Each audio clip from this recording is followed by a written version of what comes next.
Man, what's up? What's up? Thumbs up in the chat. Shout out to Coop. How you doing today, brother? You already know what today was like. Yeah, man. Happy holidays to everybody. It's always a hectic day, period. Like one day before Thanksgiving and all those things. And I'm sure you had other stuff going on too, but Well, think about it, Mike. If I don't get the time and hey, I'll make it to the house for Thanksgiving and make my rounds and like, how's it happen? Because ain't nothing gonna be open tomorrow. you know what? Your mic's kind of skipping around a little bit. Am I skipping out a little bit on my end? Can you hear me Yeah. fine? No, you were skipping a little bit too. How do y'all hear us out there? Yeah. Check with the people. How are we? How my mic sound? I mean, your mic sounds good. It sounds good now. I hear like some airy stuff in the back. You know what I mean? I don't know. That might be the heater, Mike. It's a little cold. Oh, okay. Cool. Okay. I didn't know you could pick that up on this. Man, this thing's sensitive. Everybody's getting in the room. We're getting in the room. We're gonna talk about a lot today, man. Coop and I thought it would be a really good conversation. People are saying they hear us good. It'd be a really good conversation to talk about top 10 hip hop albums of all time. And I was thinking, man, maybe we could do this thing by the decade because I don't think we've done that before. I don't think that we've sectioned it off from the top 10 hip hop albums of the 80s, top 10 of the 90s, top 10 of the 2000s and the 2010s, and shit. We can even do like top 10 of what the 2020s look like so far.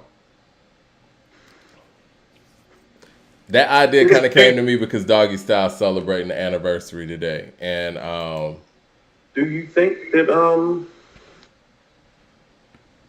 do you think we have enough to even do a top 10 for the 2020s? Yeah, 2020 alone, and then you got 2021. I mean, it might not be. I mean, obviously, it's going to change. It's not going to be something that's set in stone. Can I tell you my thought process? What's that? Well, while I was at the tire shop, I was sitting down and I was like, writing down the list. And then, like, I just had this epiphany while I was making my 80s, 90s, and, like, 2000s list. I was like, we need to do that live. Yeah. To not write it down because you know what I realized? That's where the impact does matter. Like what you remember and how you remember it. I think another thing, too, was My Beautiful Dark Twisted Fantasy just celebrated an anniversary, too. So it kind of made me think about this conversation also. And I think this is something that we could develop with the people and something that we could post out there where it's just not our quote-unquote list. JB was here with the super chat, says, you sound late. Okay. Very shady. I just told you I had tire issues. I went to work. I think you said you sound late. And I literally rolled into work, like, on a flat tire. Like, I was at the light, and, like, something was hissing. And I'm like, what the hell is hissing? And, my car never gave me no pain or no issues. So I'm like, what's really? I'm like, it's my car. So, like, I had to do the slow roll into work. The bolts, I'm going to be talking to my car dealership, Mike, because, like, the lug nut wrench that came in the car. No, it doesn't match the lug nuts that are on there. Like, to shout out Ivan. Ivan literally just happened to pull up on me with the homie Ivan. I work with Ivan. Shout out to Ivan. Ivan's from Mexico City. Ivan's just a gearhead and literally had a whole lug nut kit. 4 of the lug nuts came off. The 5th one wouldn't come out. Mike, he went and got his drill and a big long gold drill bit and drilled a hole in my tire and drilled out the last lug nut and, like, took it, and I had to go buy a new lug nut and go, like, it was the whole shit, Mike. It was a movie. That's crazy. Yeah, this is today. Like, this is like literally like all just now. Well, Coop has had a day. Marquez Davis in the super chat says, Mike. That's why I'm late. Right.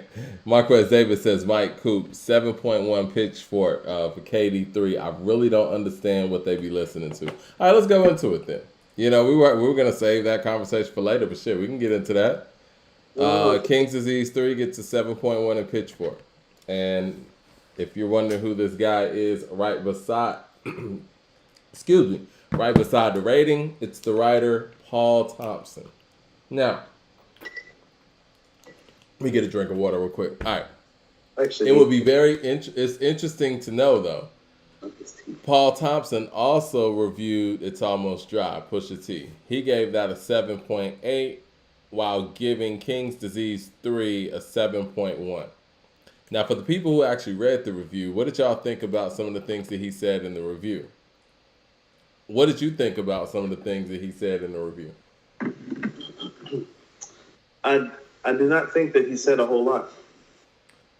I'm actually going to go to some of it, if you don't mind. He said a lot, like word count wise and like verbiage wise, but he really didn't say anything. And once again, it has that problematic feel to it, as if it was not listened to all the way through. Yeah, because I didn't really see too much of a breakdown of actual songs. It was more of a build up of it was, like you said, it was a word salad of sorts. But yeah, not a lot of substance. I mean, and not to be funny or to put ourselves up high, but literally the day after the album came out, Mike, I had bars written down from every song to break down. You did. Like, I don't think he went through the trouble of doing any of that. But that wasn't hard to do, Mike. That didn't take me like a week. That took me like one listen of the album and then going back and like replaying stuff and being like, oh, he did say that. The one song that I see right here, just scanning it, right? Work. He mentioned Rewind. He mentioned Nasty from 2022's Life is Good. And then he also said on WTF SMH, he makes nearly every point about Big Daddy Kane's influence and how profitable his publishing has been. That's what he said. And how profitable his publishing has been for Search, about cowards who cut tough guy shit.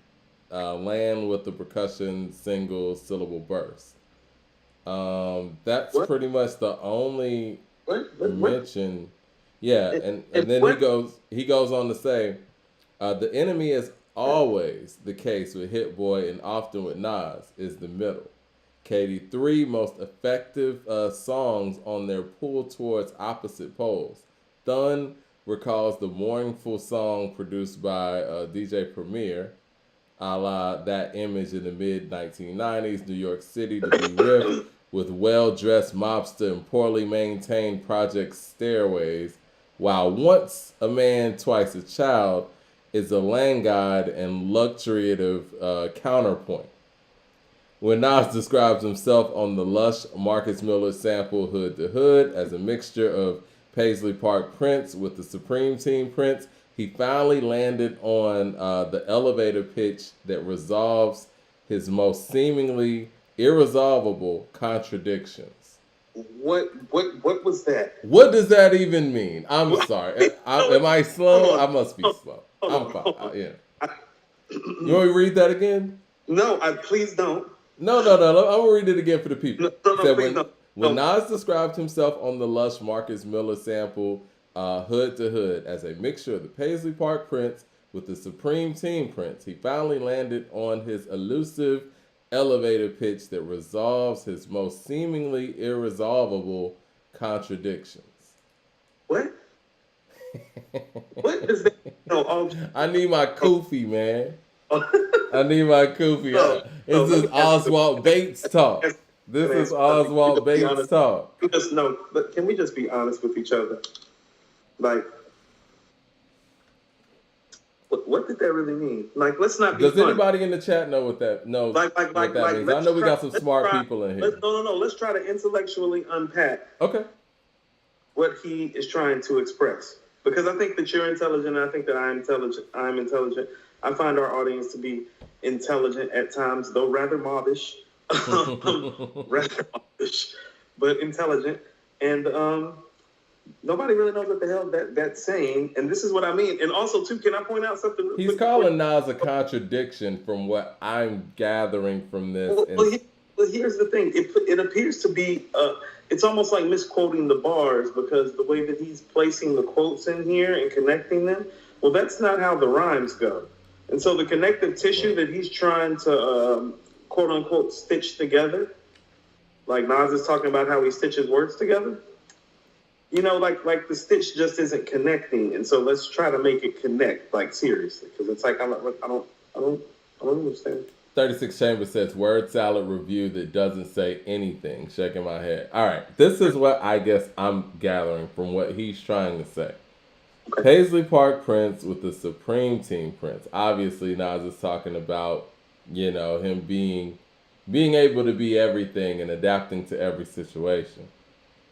And the writer, I guess, feels like this is the first time that Nas has made a correlation in that light, which I don't feel like that is. But again, to call this is the thing, and again, and I don't want to disrespect anybody out here, period. But this is the reality of it. This is hip hop, and we're gonna get to this part in a second. But in Black culture and Black American culture specifically, we do have to exist in two different worlds. And we do have to be able to be Supreme Team Prince and Paisley Park Prince at the same time. So I don't understand how this is an enlightening bar that he feels like Nas has finally landed it on about who he is and what he has become or what he is and how he operates in this world. This is what we have to do. And again, that's why it's important to have people who either understand culturally what hip hop is, understand where these perspectives are coming from, or people who are actually of the culture who are going to review these things. Can I? Yeah, go ahead. First of all, it's very well said. I think, and I'm not. What's the writer's name, Mike? The writer's name, I know it's Thompson. It's Paul Thompson. Paul A. Thompson. Okay, so see, this is what I mean. So Paul A. Thompson is writing from a perspective and trying to put together colloquialisms that he's not really privy to. And right. So what you're speaking to is very much like one of the few idols I have, W.E.B. Du Bois speaks to, which is the veil of being Black in America. And so the juxtaposition that Paul is missing is often that veil of us having to be two separate entities who are totally different from one another in their face in order to succeed in this systemically racist and unjust caste system, essentially, that is going on financially, economically, sociologically, environmentally, like you name it. And so the fact that Paul doesn't get that, he calls it an elevator pitch of a sort. And I hope I'm not taking him out of context, but... Well, it's just like, this is what I mean. It's just like, it's not just being, like, out of touch with, like, Black music. You're not in touch with Black culture. Because right. If you don't understand the rationale for those juxtapositions, well, that means you don't understand really what's going on under here. You don't understand that veil that W.E.B. Du Bois was writing about in 1900, while it is 2022. And so what you maybe need to do before you start writing these articles is maybe you're not even literate on Nas or Black music or hip hop music. Become literate on what it means to be Black in America first. Like start like all the way at the bottom fundamentally with it, because that's really why the writing is off, is because we live in a fundamentally broken and unjust society. And what they're going to do, Mike, like you just uncovered, and this is very valuable research on your part. Well, I mean, this guy's been writing for them for 14 years. So they sent their best guy. And it's like, well, this is the best you got. The only thing that I have to tell you is that you're really just showing how truly out of touch you are, not only with hip hop music, but with just Black culture in America and in general. And you need to check yourself. Get well read on some things. I suggest the autobiography of Malcolm X and the Souls of Black Folks by W.E.B. Du Bois, which describes this very veil that artists like Tupac and Nas and Stevie Wonder and Bob Marley and Prince have been unpacking from the moment that they touched the mic. Yeah. What I was going to say to piggyback on that is one of the things that you took away from KD3 as soon as we listened to it, actually I think it was the following day, where you were like, this is a Black empowerment and unity album. It is. And it clearly is. And none of the reviews were able to actually either highlight that or acknowledge that.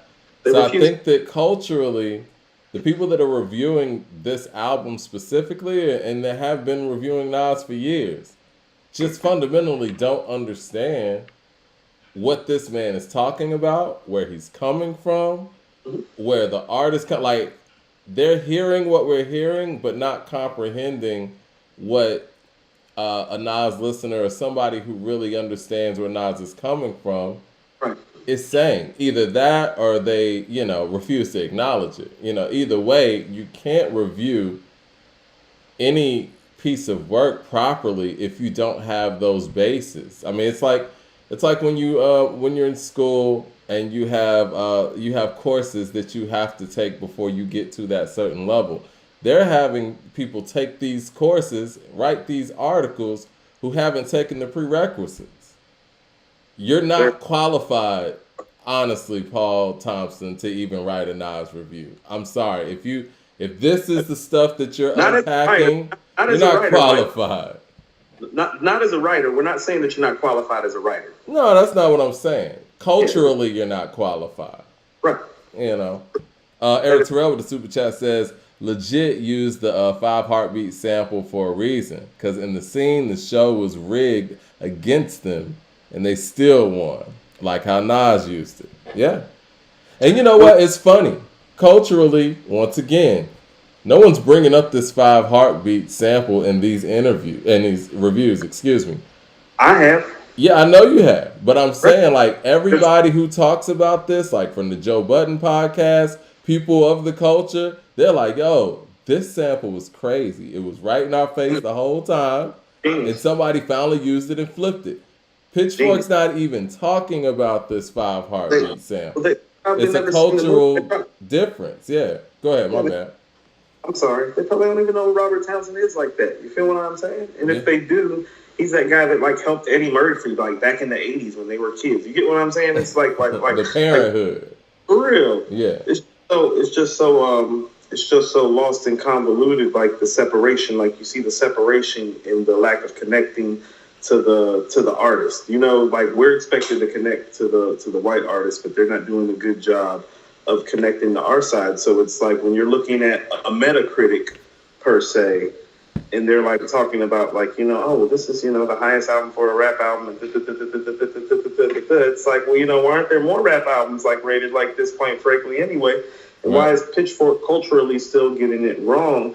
And the only thing I really have to submit is because it's like, no, things truly are broken here. I don't think people understand. Not just like this is another microcosm of what's wrong here. You get what I'm saying? It's I feel like if I were a writer for, Rolling Stone, or even let's just say hypothetically the Source Magazine, and let's just say hypothetically the Source Magazine was doing reviews on Bruce Springsteen, and I'm the person that's gonna write the review.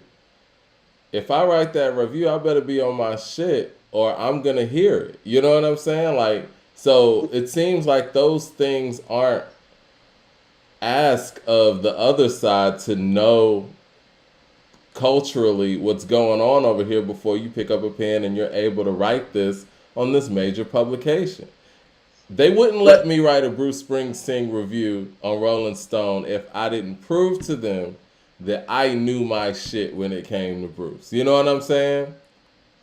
So let's have this conversation about, once again, the work. Because, how about this? I'm going to use, Mike, let's use the Yes, Bruce Springsteen is dope. That's why I mentioned it. Yeah, Bruce Springsteen. Yeah. Born to Run. Yeah. What were you about to say, Coop? No, the Migos, like Mike, you and I have talked on this show about the group, multiple times, obviously, being from Atlanta. And, you follow them with more fervor than I do. And so when it was time for me to do the Culture 2 review, Mike, as somebody who takes their job seriously, I literally went back and pulled up everything they had ever did and listened to it. Anything I could find on YouTube, a guest appearance, a shout out, some interviews. Like, it's part of the job. Like when you're writing and reviewing music, is to like get in tune with the artist so that you know how to measure and rate it. Like, what are you like? What when you're giving it a 7.1? A 7.1 on what scale exactly, Paul? Yeah, I mean, it doesn't really seem like he even has the basis to even be able to rate this properly. what's Paul's like this is one of those things. It's like you can find out a lot about like just like people sometimes like in their level. It's like well what are Paul's 25 greatest rap albums of all time and why? It's funny you mentioned that because I was just thinking about that classic clip where Joe Budden was visiting Hot 97 and they had this young man who seemed like an intern for whatever reason. He was doing like an impromptu interview with Joe Budden, young white guy, whatnot. And he was asking Joe Budden about All Eyes on Me. And Joe Budden was like, yo, I love that album, whatever. And then he asked Joe, like, what's your favorite song on All Eyes on Me? And Joe Budden was like, well, what's your favorite song on All Eyes on Me? And the guy was like, I don't really listen to rap like that. He's like, what the fuck are you doing here? Yeah. Again, you shouldn't even be, I'm not saying that everybody's not allowed in this space, but it just seems like when it comes to hip hop, and let's just say black culture in general, they let people in the door who have no concern, care, or love for the craft at all. Like the door's wide open. It's like, no. You're gonna have to know a little bit of something. And from what I'm reading in this review, Paul doesn't know too much about not just Nas, but just black culture altogether. Do you want me to read a little bit more of this? I mean, you don't have to, but if you feel compelled. Well, for the people, yeah. I want to see what they said about, because I want to get to the point where he's talking about the music and the songs. Okay. And so, it says, fortunately, these are far rarer than, hold on, let me go back up. It sounded like it might have been a little sneak diss there. The paring down to Nas verses necessarily makes them feel less improvisatory. He has always been such an inact writer that little seemed to be discovered in his recitation of lyrics themselves. But density brings more opportunity for little bends and inflections and hitches in the rhyme. Let me make sure I'm not missing any super chats too while I'm doing this. All right, the drabblest moments of KD3 come when lapse into mechanical entrepreneurial speak. For those who claim $100 million on their taxes, doiled out in the deliberate hand and no room for flourishes that might undercut or deepen its meaning. Fortunately, these are far rarer than the ones from the first two King Disease volumes, and they're balanced by more charming references as when Nas notes on Get Light, the grown ladies with Mercedes-Benz keys, who are friendly as little kids on a 10-speed. I didn't say a lot there. It's not saying anything. That's what I mean. Is that this is one of those things, and I know this as a writer. You know this too, Mike. When you're not touched by something, just writing, you throw your words at it. It's like when you when you're given an assignment in school and they tell you to just you got to write 1,000 words or whatever, and you're just in there just trying to get those 1,000 words out. That's what this sounds like, really. No. You got to meet that quota, and it's like, do you do this? And this is what I would ask. It's like. It's funny. I asked you to bring up to see if he had done any Nas reviews or hip hop reviews, but it makes me wonder. It's like, no. What pop and alternative reviews actually has he done? I think that's what we actually need to look at, because we need to see like what his scale is for why this got a 7.1, when even Metacritic, which is the overall rating, is giving it a 92. Now, if you're giving it a 7.1 out of 10. That means you're giving it essentially a 71 out of 100. Metacritic's giving a 92 out of 100, which means you are about 19 points off the mean.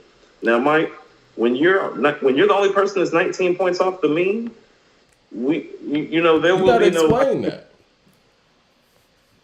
There'll be no curve. Yeah. No curve for you when you're over here with the 71 and everybody else has a 92. No, that means you don't know what you're talking about. It's Almost Dry gets a 7.8. And I think that it's a general consensus that this is a much better album than It's Almost Dry. And I love Pusha T. But no, that's cool too, Mike. But that's literally how business statistics works. You understand? That's how business statistics works. It's like if the average on the bell-shaped curve is 92 and you get a 71, it don't curve in your favor. You're sitting over there with a 71. Everybody else has a 92. Right. There will be no adjusting this curve for your stupid ass. My thing is, out of 10, 7.1, an album that is being, heralded to such a high degree, I would expect the review to at least talk about why you gave it a 7.1. And it doesn't even do that. Like, you know what I'm saying? I say something too, and I think there's a deeper problem that I find, from like reading not just the Nas reviews, but just reviews in general. Hip hop reviews just aren't as good as they used to be, because I'm gonna tell you exactly what's happened. It's become a bunch of words and the feeling's been lost, and this is about the feeling. No soul. Let's just call it what it is. Yeah, it's a 4-letter word. And this is the thing too. When we get so caught up in techniques and technical aspects of this shit, and I got love for these guys. You know what I'm saying? I know one of the founders, but I think even the Rap Genius thing, even though it's a good resource for a lot of people when it comes to lyrics, but I think that it takes away a lot of the soul and feeling of things because it's so analytical. And I know you and I get analytical here too, but I feel like we balance it out with real feeling and real soul. That's why I love when we do our station heads, because people can actually hear and feel the music. And we actually talk about the music in a passionate way. It's not so mechanical. And I think a lot of this stuff has translated over to these reviews in ways where, I hate to say it like on some back in the day shit, but back in the day with The Source, it didn't feel that way. Those reviews weren't super complicated. Like, you go back and read the Illmatic review, go back and read the Kumina review, Life After Death, read the Infamous or whatever. That shit wasn't mechanical. They was telling you this shit is jamming. Right, because what it'd be like, they'd be like, hey, guess what? These niggas can rap. These are the songs you should listen to. Exactly. And this is why. 36 Chambers with the super chat says, all small hip-hop publications are giving KD3 a glowing review. The culture understands the quality of album and sees the message that Nas is conveying. Definitely. I mean, the people see it. I mean, we were sitting there on the station head that night, 400 people in there, and everybody was feeling the same thing. And you know how the internet is. People ain't going to hold back. If that shit was submitted, it would have been people in the chat saying it's submitted. And the one song that we played, I'm trying to remember, I think it was WTF SMH, because we had a delay and some people kind of left and went and listened to it on their own and came back or whatever. But somebody had said that was a song they weren't feeling. And then when the song played, people were like, yo, you crazy. This shit's hard. And he even rethought some of the stuff that he was thinking. So, again, in a group like that with that many people, yeah, man, if it was submitted, people would have said it. Let's unpack a couple things. Let's unpack the portion of it about it being an empowerment album. Mm-hmm. Once again, and that's probably my biggest problem with how this is being discussed. Is like, okay, when people are discussing beef and they're critiquing it, they're not discussing the perspective properly. They're too busy trying to compare it to I Gave You Power and Rewind instead of discussing the perspective. Okay? It's hard to do, It's hard to pull a song out and take the song as it is without putting a person's legacy on top. But that's what you have to do because that's fair. Treat it like Fabulous made it. I'm not saying that to be shady, but you know what I mean. No, I'm not saying no. He should be compared against himself, but only in this regard. He's having a whole new career. He's having like this run with Hit Boy is a whole new career. You're right. The empowerment message and theme has always remained the same, and so this is what I mean about lack of perspective by the writers. It's like, well, maybe you ain't hustled nothing before, so you don't understand the shit all the way like you should. You feel what I'm saying? Yeah.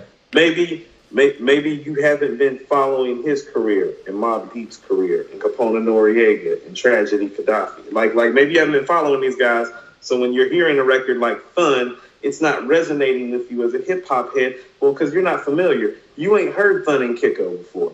You feel what I'm saying? Right. Like, you ain't heard the Cormega and Prodigy joint where they actually really sneak dissing Nas on there. Right. You feel what I'm saying? It's like, oh, You're not familiar. Like, you know what Prodigy say on Quiet Storm? He's a dick blower trying to speak the done language. Yeah. What the drilly with that? Yo, it ain't banging. Like, that's what this is. Like, this is it. Like this is that. And so, like, that's what I mean about it not connecting. Like It's Jay said, it was like you ain't do it, so you don't get it. When the message I'm spitting is so foreign to you, like you don't understand nothing I'm saying. And so I want to say something else too, and this is what I mean about how he's having a whole new career. Like, people joke with me now. It's like when I play Death Row East or I talk about Death Row East. But I'm going to tell you why I love Death Row East again. It's the version of him now. That's what I'm saying. And like, when you hear Death Row East, you know Death Row East is a story. You don't hear people comparing Death Row East to I Gave You Power or Rewind. It's because that's a new version of him. And it's like, no, embrace the new version of him. So when I hear WTF SMH and he says shit like, my jewelry is disgusting, but let's discuss the taste. I'm in another place. This whole shit is in shambles. Low vibrational levels. Riders never get canceled. If Jay said that, this shit would be quoted all over the internet, literally, even right now today. We would be tired of hearing it. You're right. Listen how nasty that shit is. My jewelry is disgusting, but let's discuss the taste. I'm in another place. This whole shit is in shambles. Low vibrational levels. Riders never get canceled. Now tell me that if Jay says that everybody's not running around saying that and quoting that. Jay quotes is like the new Will Smith quote. Very problematic. No, you're right. And so the fact that these things aren't being unpacked by the writers let me know that they're either not listening, don't care, not connected to the culture, all above, all or the agents. above. Or agents. But you know, all of that. But Mike, you want to know when the soil is most fertile on Earth? You know, like the most fertile soil, right? What's that? After you burn it, or after a volcano pours hot lava over it, that's the most fertile soil on Earth. Actually, is when you burn something. You got to burn it. Remember slash and burn? Mm-hmm.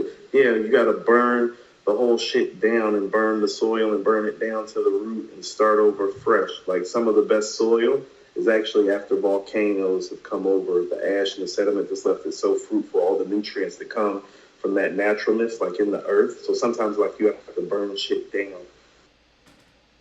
Let me get to the super chats real quick. Problem, like in terms of just like the hip hop reviews that I'm seeing. It's not like a Nas thing. It's like, no, it's like maybe like you need to just burn this whole stage of like writers down. Yeah, destroy and rebuild is where we're at. We can get some more fertile soil and get some better writers coming up out the ground. I think that's what's happening, because a lot of people were saying that some of the smaller publications are getting it right, and they're actually doing a better writing job with this project specifically. Marquez Davis with the super chat says KD3 is at an 88 now on Metacritic. That 7.1 dropped it 4 points. Is that the play? Is that the play? Asian shit. Marquez Davis with the super chat again says they did the same thing with Magic. Waited until the dust cleared and then they gave it a low score. Magic has a 78 score now. Hold on, let me ask you something, Mike. Mm-hmm. What does it take to be like measured on Metacritic? Like, we have over 1 million followers and we're on all digital platforms. I don't know. I need to look into that just to make sure and see like, what the perfect rating. Right. Yeah. I mean, it's definitely. I mean, like how many of these other publications have the following that we have? Because, like, you know, I know certain other people that are like probably not too happy with me because how I've spoken with them, even though I'm not taking back anything that I said, have chosen to start doing like their podcast like at the same showtime as us. But you know what I mean? We check the numbers and it's like, it's funny. You have a bigger following, but you didn't do bigger numbers than us. So it's like, you know what I'm saying?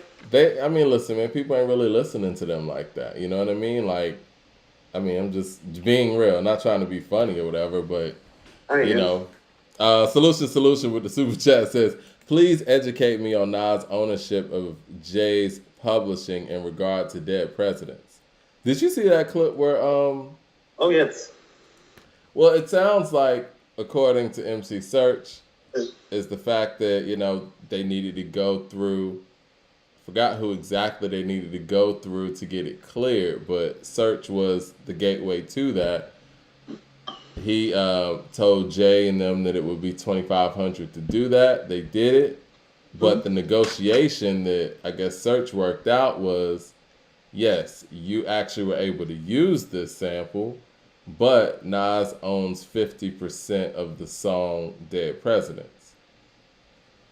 That's what Search said. It actually makes sense. At the end of the day, listen, if I use Marvin Gaye, let's just say like Eric Sermon's music, right? With Marvin Gaye, I'm pretty sure in the negotiations for him to be able to use that, because that's a big part of the song, when the hook, everything, the Marvin Gaye estate was probably like, listen, we need 50, 75% of this song or whatever. You know what I mean? Who knows? I don't know the number, but that makes sense. The person whose vocals are being used is the one normally that actually has that part ownership in the record too. Well, here's why it makes sense, just fundamentally, like on an artist level too. When this record is being made, well, Nas is not made. If I Rule the World and Street Dreams haven't been released yet, neither is It Was Written, and he's not double, triple platinum yet. And so The World Is Yours, at that point, was still his biggest record that he had released.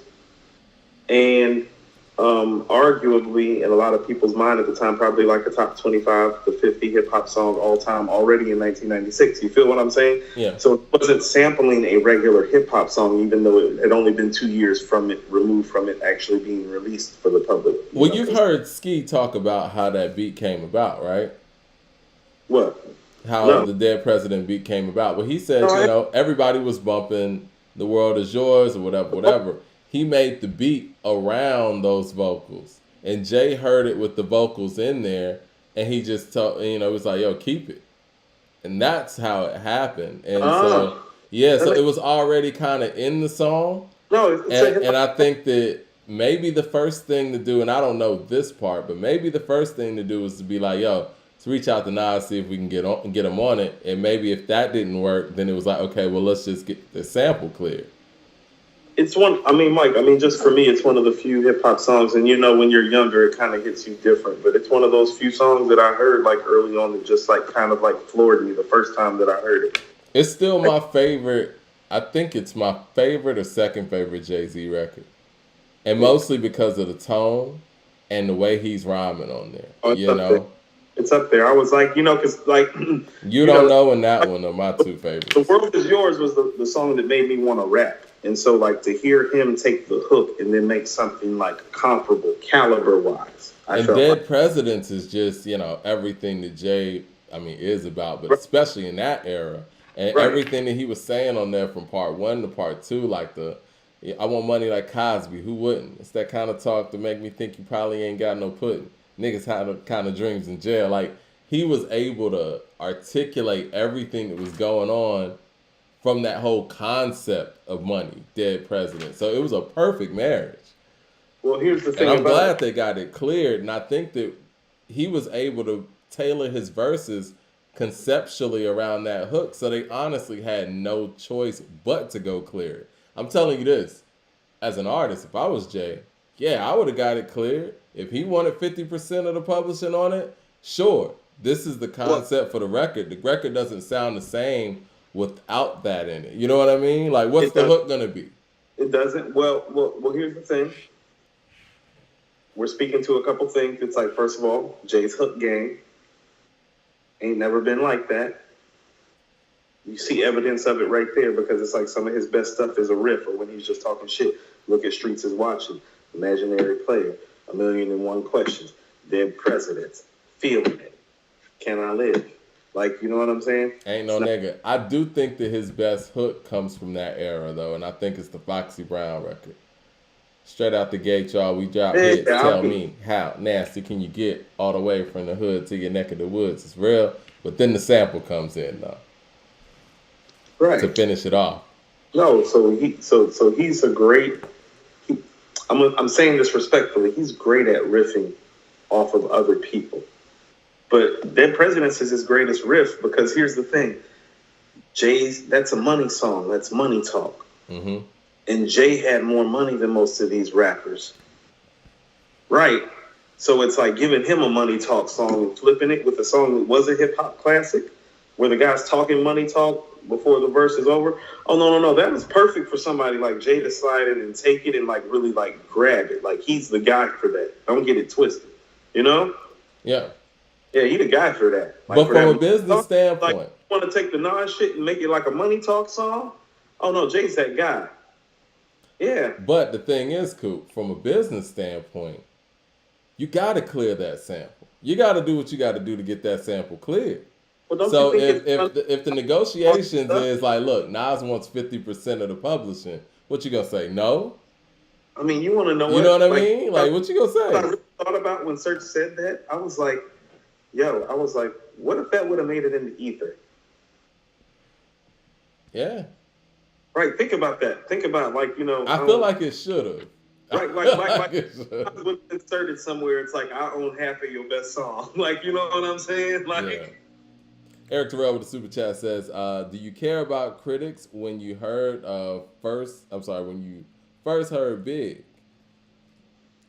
I mean, we just care about the feel. You know what? This is the thing with the critics and the critiques. We want people to get their proper due." Eric Terrell says, "Did you care about critics when you first heard Big?" You see, you're talking about first heard versus somebody 30 years in the game. So we're talking legacy versus like breakthrough. Yeah. So not a fair comparison, but I get what you're trying to say. And no, like I think I did still care. You know what I mean? Like, oh yeah, we used to rush to the stands to get the Source magazine, and if they gave ATLians 4 mics, even the 4.5, the Southern Playlistic guy, it was like, yo, this is some bullshit. Yeah, so we've always been talking like this.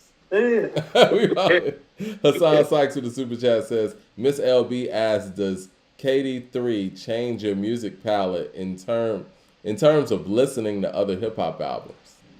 I think it does change the curve a little bit. I mean, it did that for us with the Black Star album because we said Black Star was fire. Right. It's like you want to know what it is, and this is what I mean about the Black empowerment message and the content of it. It's like, oh yeah. Like, okay, and this is what I mean. Show me the empowering themes on Black Thought in the Black Star album. Like, I know they're empowering brothers. I'm not trying to take anything away from them. But show me where thematically, like, you can go look at it. Where you can go give me some of the bar work where it's, like, something that truly is, like, trying to uplift. You know what I'm saying? Think about it. Legit. Don't shoot. There are whole songs dedicated to it. Beef. No, listen, even when you listen to WTF SMH, that's the one where he says, why you ain't proud of Nas? Like, that's the one where he's unpacking the whole thing about how he's, like, literally helping this community and giving jobs to people. And people are still running around here and doing stuff like this and taking the rating down and taking it and trying to take his status and his legacy down. Right. Playing so games, like, man. Empowering things. And this is what I mean about how it's empowering, too. He's actually speaking about the things that have helped, the forces that have tried to hold him back. And how he's kept on going in spite of it. That's part of the empowering message. Yeah, you're right. Remember the Pete Rock shit on Fun, where he's like, now I wonder if all the good shit that I did is hidden by the agenda. Like he literally telling you, it's like, no, I feel like there's an agenda against me too. I know these motherfuckers are against me, but I'm gonna keep on going. You should keep on going. How is that not empowering? You're right. Jermaine Johnson with the super chat says, empowering parts of this album, Mike. It's crazy. You know, I'm going to get to the super chat and I'm going to piggyback on that. Jermaine Johnson says, Mike, if you haven't already done so, check out Killer Mike's new single, Talking That Shit, a banger produced by DJ Paul. Right up your alley. I'm sure that's crazy. Paul never fails. I got to check that out. What I was going to say, though, and I've heard Andre from Outkast say this, and I believe him wholeheartedly. He says that Outkast was always kind of up against the wall and they made their best music under pressure. And I think when they got universally accepted, it was almost like, okay, well, what do we do next? And I feel like Jay-Z is slightly in that space too, because like he said, man, like the whole industry can hate me. I thug my way through. And when it's no longer like that, how you edgy, are the industry, you don't have your edge anymore. You know what I mean? You become the sponsorship for the machine. Yeah, it's like when you don't have that edge anymore, where people are already ready to kind of come at you, it's like things change. And I think that's still the difference between the two MCs in that sense. And I hate to, again, pair them up, but again, they live in the there are only people that live in this universe. They're like Superman and Black Adam or whatever. But anyway.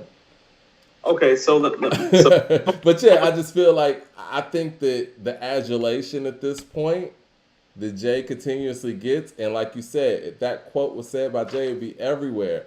I think it's affect the overall product because he's made his best material under pressure when they were calling him misogynist, calling him this and that. I mean, look at the way he performed on the Blueprint 2 after Ether. No, I get all those things. I don't want to go too far away. I want to actually discuss something right quick because here's one of the things that I realized, and we're going to get to our top 10 list momentarily, I'm sure. Yeah. This is what I mean, and I say this respectfully, you know. And listen to where I'm about to go. You know, I've actually run into Andre and dealt with Andre and even taken care of Andre a few times over the years, Mike. Andre 3000. Mm-hmm. He's one of the nicest people that you'll ever meet in life, Mike. Like, forget music. Like, have you ever talked to him before? I've actually had the pleasure of having a few conversations with him over the years. I've never met him. I've heard the same thing, though. I've met him a few times. I worked the birthday party that he had at the job that we used to have at Dave & Buster's, where him and Badu had Seven's birthday party back there. I talked to him and Erica that day. He's a super nice guy. He frequents a place up here on my side of town. I believe one of his business managers or cohorts or whatever used to live up on this side of town close to where I'm at. He used to come into a place I used to work when I was putting myself through college. Super nice. My spot that I used to run down in Midtown when I came back from Cali. He used to come in there. I used to talk to him all the time. Super, super nice guy. One of the best people that you'll ever meet. Like, forget the music stuff. Aquemini is not as impactful as it should be because he doesn't talk about Aquemini and hold Aquemini up high or make himself available for it to be what it should be, because we know Big Boy is already there about all things Dungeon Family, Outkast, South. You know what I'm saying? Dungeon Family, Outkast, South. Big Boy is right. What you need? Right. Who need a verse down here? Who need a verse down here? Who down here need a verse from me? That's done. You get what I'm saying? Right. So, Aquemini has the misfortune of having its superstar not revel in its glory. Do you think that the score suffers from similar things? Yes. Because I just remember the score being the shit in the 90s, early 2000s, and I feel like the legacy of the score over the years has dropped. And it's crazy to me. The impact's not the same when the artist doesn't revel in the glory, and also when the artist does not really go out and perform the songs as they were constituted. As in order for, and listen to what I'm about to say, and I realize this, and I mean this with all due respect. You know why Southern Playalistic and ATLians and Aquemini are not held as high as time goes along? Because they have not been performed. No, that's 100%. And they have not been reveled in. There's no re-releases. Think about how many times DMX, God rest his soul, has performed Get At Me Dog or Stop Being Greedy. Yeah. To make sure that it's dark and hell is hot, not just musically in terms of being able to go back and listen to it, but how many times he went out and performed it live for people long after the record had stopped being played on radio on a regular basis. Mike, you get what I'm saying? Even when you think about Tribe, like, you know what I'm saying? Even when Q-Tip and Phife weren't seeing eye to eye, they would go out there individually performing Tribe stuff. Q-Tip would go out there perform Tribe stuff on his own. They would come back together even if they were conflicted, or not conflicted, but if they weren't agreeing, they'd be on one side of the stage, Phife would be on the other side of the stage, keeping these songs alive. And even though Phife's not here anymore, still doing that. I'm going to say this respectfully, too, when I say this. And I love Phife. It matters more when Q-Tip does that, because Q-Tip's the front man and the star in the people's eyes. Like, it don't even matter how you feel, even if you think Phife's a better MC. In the people's eyes, some people feel that way.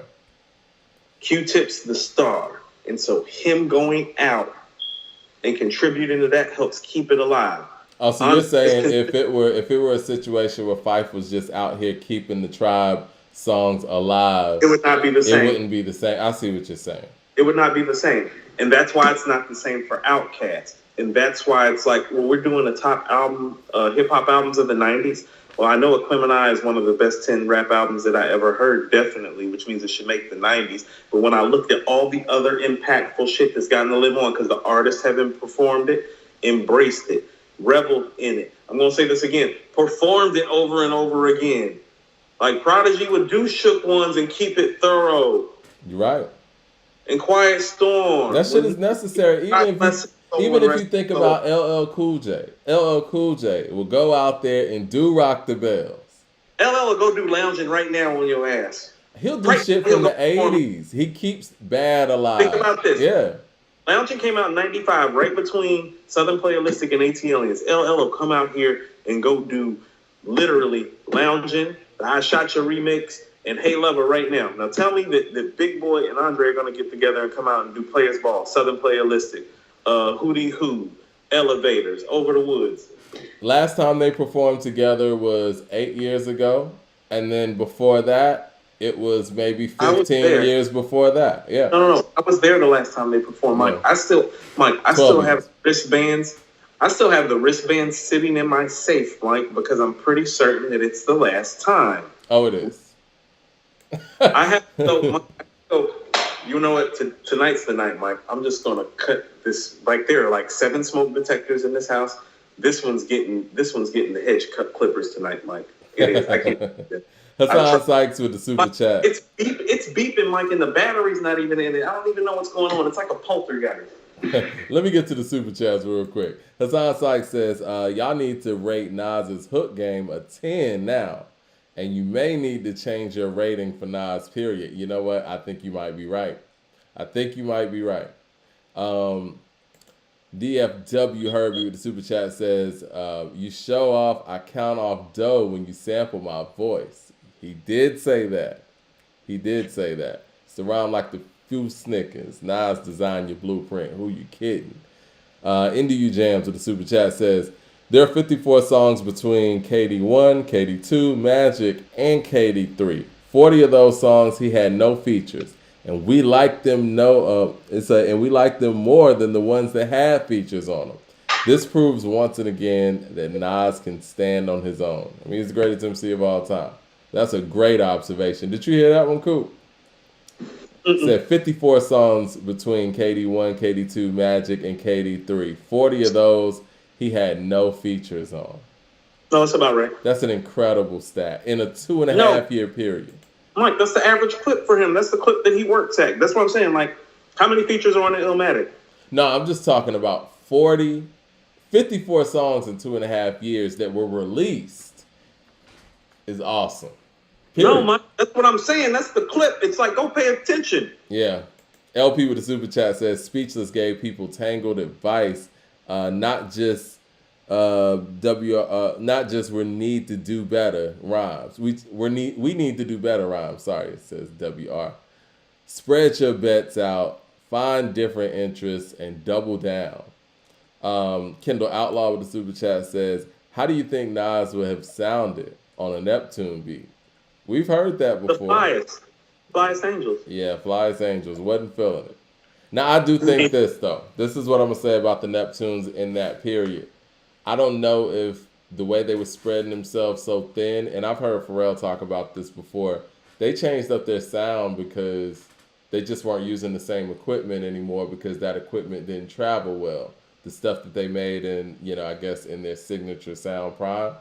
But right. I think with them having to work with so many different people, they were just sending people tracks. I don't think they really had an opportunity to actually sit down with certain artists, Nas being one of them, and actually work.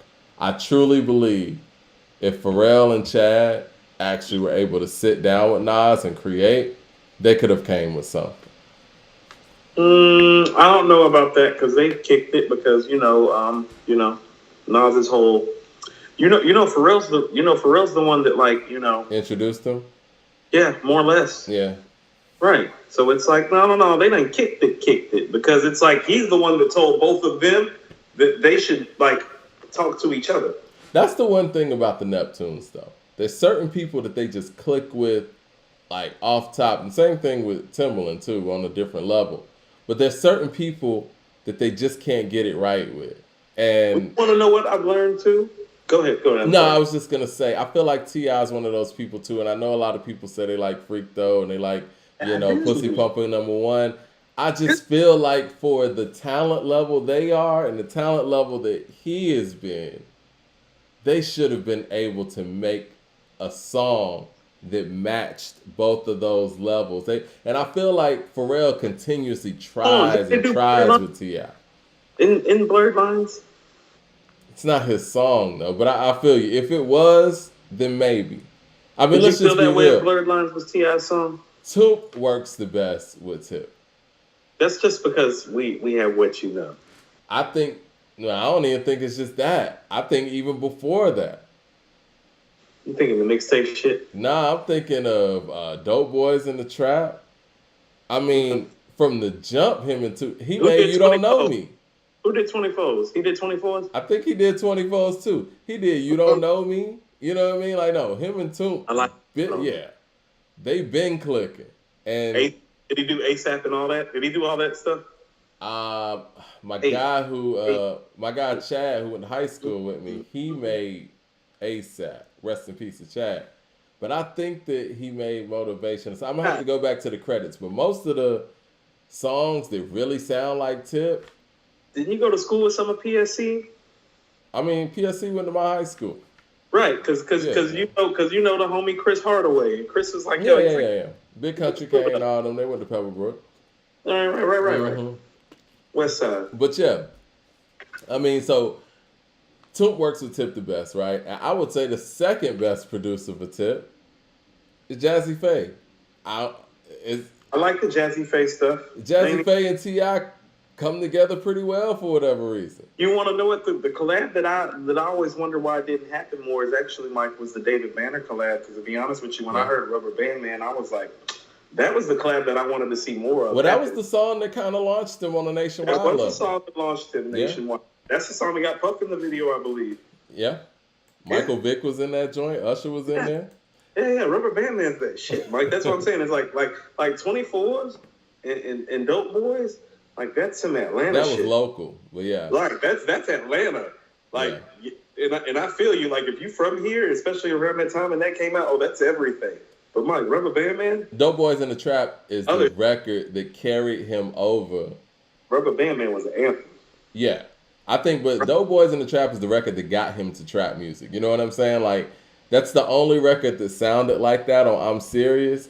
Mm-hmm. And from my experience in the clubs out here then, that was the only song that was getting played in Atlanta clubs. And I feel like he took the momentum from Dope Boys in the Trap and doubled down on it and made trap music.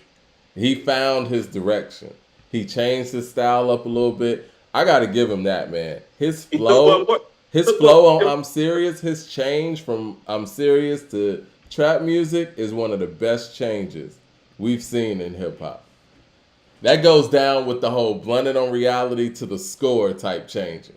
No, you're right, Mike, because it's like there's like one or two like great songs maybe on I'm Serious, and trap music has a ton of them. And like I tell people who try to tell me, the people who try to tell me I'm Serious is a classic, I'll tell them, what songs does he perform from that album? It's the vibe. It's a vibe to people if it came out around that time. I think people that were in high school specifically, because I think we were a little past high school when it came out. But for people who were in high school when I'm Serious came out, like that was their shit. Like Nostalgia's cool, but let's just be perfectly honest.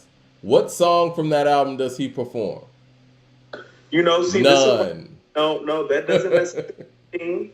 That does not necessarily mean that the stuff on there isn't all-time great necessarily, because I can go right back at you with Jay with Volume 1. It's like, well, why don't Jay do 1,000,001 Questions Round no more?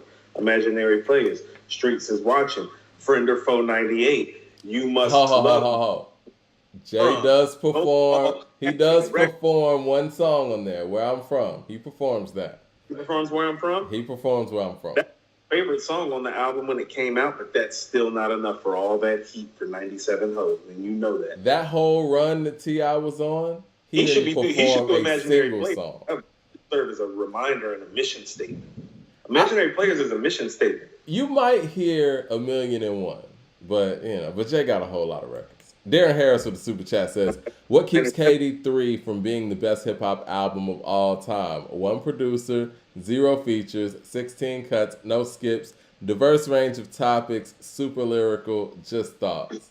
I don't think it's one of the best hip hop albums of all time. I think it's one of the most impressive though, based on tenure in the game, 28 years in the game, putting out 4 albums in 2.5 years. That's impressive. I told you I was expecting a top 50 rap album. I think I just got it. I think it might be that. Yeah. Eric Terrell with the super chat top says, 50. I mean, if what other person that's 28 years, 29 years into their craft is going to give you a top 50 album in their genre? I'll wait. You're right. Eric Terrell with the super chat says, "Those Drake animations, does that mean he's falling off hip hop top spot? Because they mad disrespectful." He's talking about those animations from Drake. He says that Drake falling off the spot. You know, this is what I'm going to say about Drake's spot and him being the top spot in hip hop. It's very, I don't know, man. Like, his quote unquote spot is very deceiving. I think Coop and I have been on this show and saying that, look, Drake hadn't really hit people with no real banger for real. Since when? Like, how long has it been? Because Scorpion really wasn't hitting like that. Let's be real.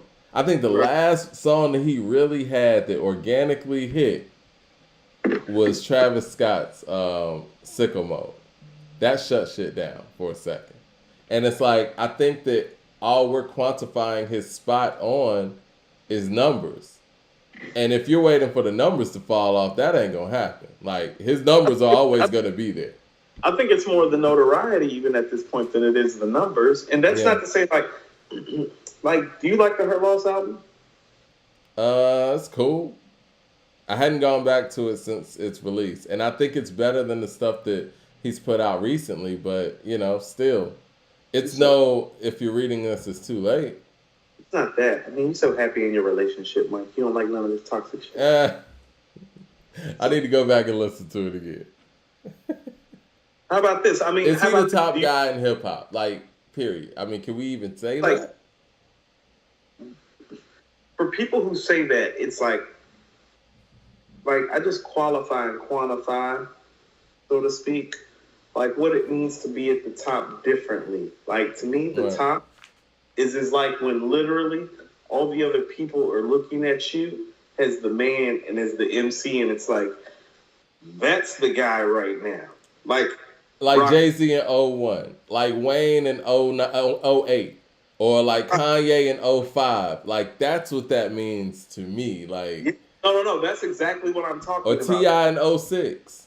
No, like, 88 Rakim, 94 Nas, 95 Pac, 97 Big. You feel what I'm saying? Like that guy where it's like, you see this motherfucker, right? Like, you listen to these records, and you see this dude out here. Yes, like that. And so it's like, so when people are like, Drake or Kanye, it's like, no, I'm not trying to be disrespectful. It's like, no, like the music gotta be there. When I'm talking 94 Nas, I'm talking Illmatic. When I'm talking 95 Pac, I'm talking All Eyes on Me. When you're talking 08, you're talking with Carter 2 and 3. No, Carter 3. Yeah, and when I'm talking about 05, 2 and 3, Mike just need to roll it all together with all the fucking mixtapes and all the shit, just the whole run. Yeah. It's really 07 for me. That's stunting like my daddy time. Yeah. Stunting like daddy time is peak Wayne to me. That's 07. He's out rapping everybody on the mainstream specifically, and he's putting in the work. And it's just like, this is what I'm going to say. And this is what makes it difficult for me to say Drake is the top guy. I never hear Drake really out rap people like that. That's what I mean. You know what I mean? And for me, the rapping part is important.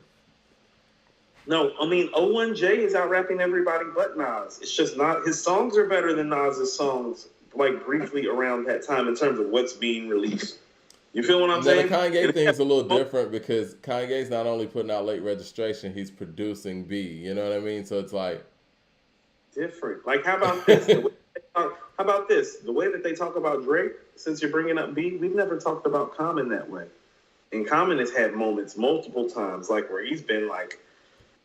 What year would you say Common was the best rapper in the game? 05? B. Yeah. I think B is one of the best hip hop albums of the 2000s.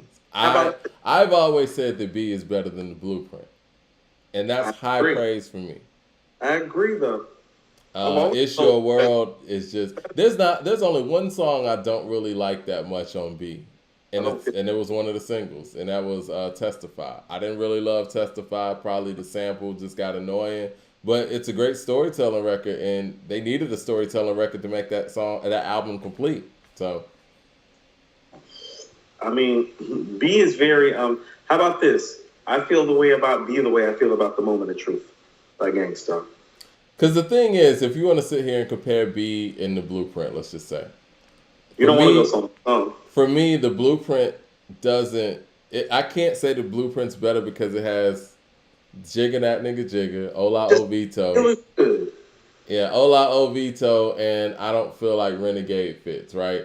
So if you want to sit here and say the highlights or You Don't Know, and Heart of the City, you could easily, and I think You Don't Know is a better record, but it wouldn't be crazy if somebody said The Corners was better than You Don't Know, right?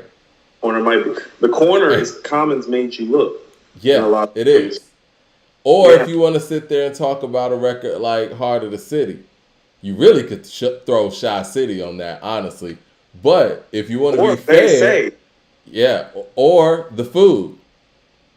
that's what I mean. And this is a heavy album. Like the It is. highlights on B, You want to know The what I? Food is epic. How about And the this? fact they used the live performance from the Dave Chappelle show, it's epic. I love that. Yeah. This is what's more special about B than the Blueprint to me. It's moments like, well, let's go to I think we're already getting to our top 10 conversation, sounds like. We're starting in the 2000s. let's go let's go to track 4 on both of the respective albums, and I'll tell you why. Faithful Yeah. versus Girls, Girls, Girls. Yeah. You feel?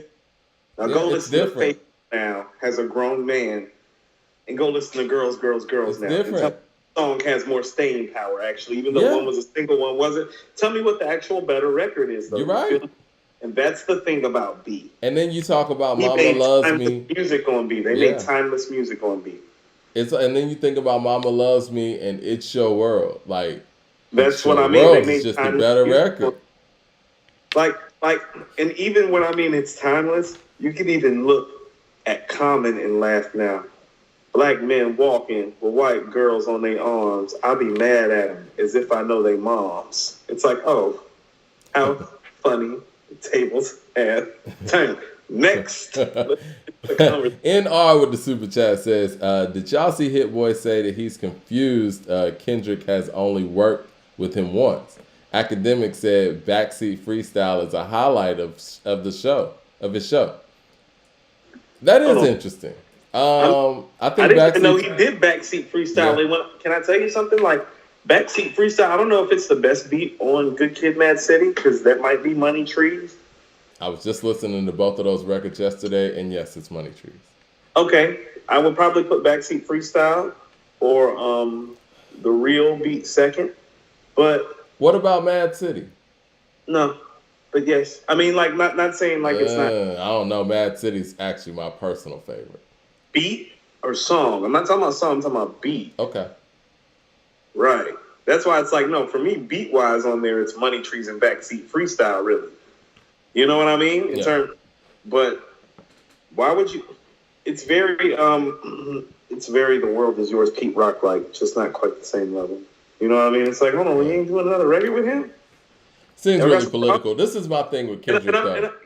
Hold on, let me finish Go this. ahead. And also, too, like, well, that's Cali shit, too, Mike. Hit Boys from IE. I used to live in Corona and Riverside. IE means Inland Empire. Like, Cali sectioned off funky, but it's like everybody knows how it works. It's like, so, like, where it hits at, which is like Fontana, I think it's probably, like, maybe 2 hours from LA, maybe an hour and a half. Mm-hmm. You know what I'm saying? But it's like, no, that's still SoCal shit. You know what I'm saying? And that's why it's like, oh, well, like, really? Kind of like how, like, Mount Vernon and Queens isn't, like, close, but it's like, no, like, it's still on some New York shit, though. Like, it's the same thing going on, even with the producer. The producer kind of lives out in the area that's further from, like, the city, and the artist is, like, in the city. It's, like, the same shit. I think Kendrick kind of works in his own bubble. You know what I mean? Kind of like really Andre 3000 is. And it's interesting when you have artists. Well, Andre, he produced some. But when you have artists like Kendrick who actually kind of work with their bubble and with their circle with Soundwave and things like that, it's interesting that he's not a producer specifically. So I think that if you work with him or want to work with him, you have to get into that. You have to get into that cycle, or you have to get into that circle of whatever he's working with or whatever he's working on. It should reflect, like the music should reflect you insulating yourself like that. It needs to reflect. Jay Short with the super chat says, "Happy holidays, fellas. Sorry if you covered it, but did you see the Complex review? Complex review where it says Nas and Hit Boy were just above competent. That's an indictment. Just above competent. Complex was wilding on that review, man. And the fact that they didn't even have the balls to go out there and put a rating on it, it's like, come on, Complex. You can do better than that. Like, what is the problem, man? Why can't people just give credit where credit's due when it comes to this individual artist? Burn Hollywood, burn. Andre Shashir says, let me get through these super chats and we'll go on to this top 10 conversation because I like where we're going with this whole B in the blueprint. Andre Shashir says, Nas talked about owning parts of the song on his disc on Stillmatic. Yes, he did. But I don't think a lot of people knew that's what he was talking about. I count dough off when you sample my voice. Jay Short with the super chat says Nas would have killed the Goddamn and Mr. Me Too beats. I would have loved to have heard Nas over Mr. Me Too. That would have been interesting. What say you, Coop? Niggas is haters. I'm doing deals like the niggas. I love Mr. Me because that's Hell Hath No Fury. I like the Goddamn beat, but I like Mr. Me Too beat better though. Me too, but it's like, I love what they did with, see, for me, like, I love some records in a way that it's like, no, I love the way that record lives by itself, even though, like, I could hear Nas on it, but it's like, I love what Malice and Pusha did to that. Oh, of course. Once upon a time, better clock us, niggas like the style from the shoes to the watches, we clown hoppers, tailor suits like we mobsters, break down keys and the dimes and sell them like gobstoppers. Who gonna stop us? Not a goddamn one of you. Mean with the re-up, nigga, we street tumblers. Oh, no, they crazy. No, this is the thing, though, and this is why what they did with Clips stands out so much. The Neptunes are really hip-hop heads. Like, you could tell when Pharrell did that mixtape with Drama, he did that Gangsta Grill, he was rapping over nothing but RZA beats. But see, they're such hit makers. When it comes to an artist like Nas and what their budget used to be, I think they used to charge like $150,000 a beat. At that point, I need a hit, nigga. We're not gonna go out here making no, fourth chambers or something. You know what I'm saying? So I think that when they actually did spot production, they were forced to make hit records because of what their price tag was. They didn't get an opportunity to really just make a full effort for an artist like that where they could go in and do some introspective, hardcore shit. Because I'm sure they had records like Pussy in the Chamber for Nas or like Mr. Me Too, but the record label's not paying you $150,000 for that track.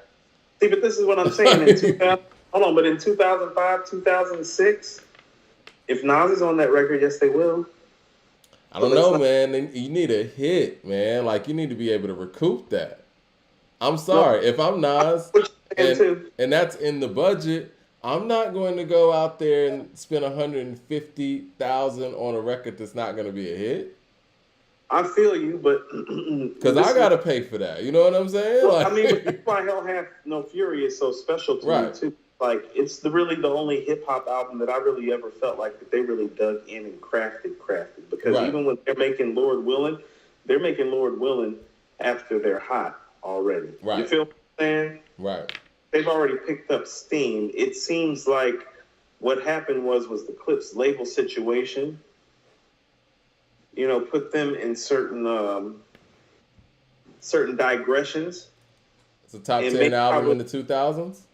No. I'm just mean like, how about this?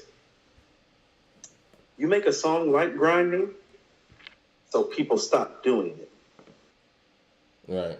And when you make an album that goes like gold and sells like 800,000, but the way the label business works and the way your numbers work as producers now.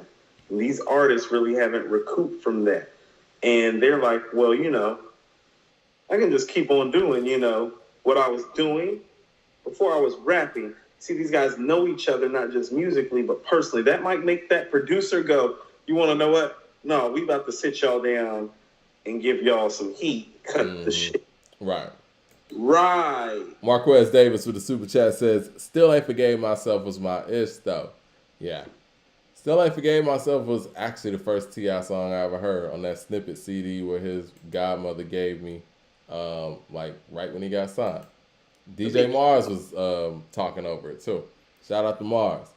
Deontay Smith with the super chat says, Wayne's progression from the Carter 1 to the Carter 2 is up there as well as in well terms of a great jump. I would say more so 500 Degrees to the Carter 1. That's the jump. No, that Carter. I mean, for me, the Carter 2 is his peak as an actual MC at the time around that. So it's like I'm with either jump. How about this? Nah, the jump from 500 Degrees, man. He went from The Way of Life to Birdman Jr. It was a big jump. I don't like 500 Degrees, but I do like The Block is Hot, Mike. Block is Hot is, it's a hot boy effort. Block is, and the actual song, The Block is Hot. No. He had some stuff on there. I mean, it's like Manny's kind of the star. And he didn't curse on The Block is Hot except for Fuck the World. And I really liked that he actually made an album like that was like dope and gangster, and he did it without cursing, a la Rakim. Yeah. Jay Short with the super chat says, let's be honest, if Drake and Travis dropped in the same day, Drake would push his date back.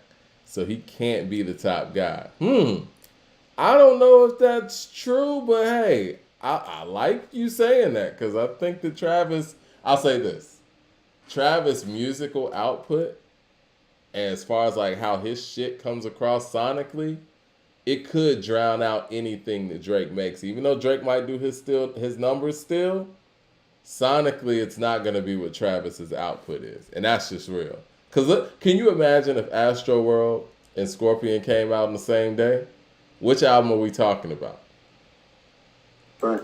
Yeah. LP with the super chat says, Magic and KD3 are top 5 albums in the 2020s. If somebody threw KD2 in there, I wouldn't be mad at that. Only Alfredo and Pray for Paris come close in my opinion. All of those actually might be in this top 10 so far. And again, we're only 3 years in. LP with the super chat says, Nas has dropped better music than Jay since 01, in my opinion. A lot of people say he dropped better music than him before that. Mad Max with the super chat. Shout out to Mad Max in the building. He said, Drake is the guy still. He's the person all the young people view as the top. I mean, K-Dot has been getting at Drake because Drake is viewed as the top artist of the 2010s. I think people in this generation, especially the youth, view Drake as people viewed Jay in the 2000s. The early 2000s. Mad Max says 50 at one point was the top guy. He was never the top rapper, even when he was at his peak. I was 7. All the kids say Banks was better, and we was 7. Mr. Holmes says KD is is on pre-sale for vinyl at Mass Appeal. Okay. Now, as the GOAT with the super chat says, Peace Kings, what is the best album of all time to come out of each borough? What would be your top 5 album to come out of Atlanta? I actually did a top 5, which you guys are probably going to see pretty soon. I did that a couple of days ago. Top 5 most impactful albums to come out of Atlanta. So I'll let you wait on that. But as far as boroughs, it's the best hip-hop album to come out of Brooklyn, Coop.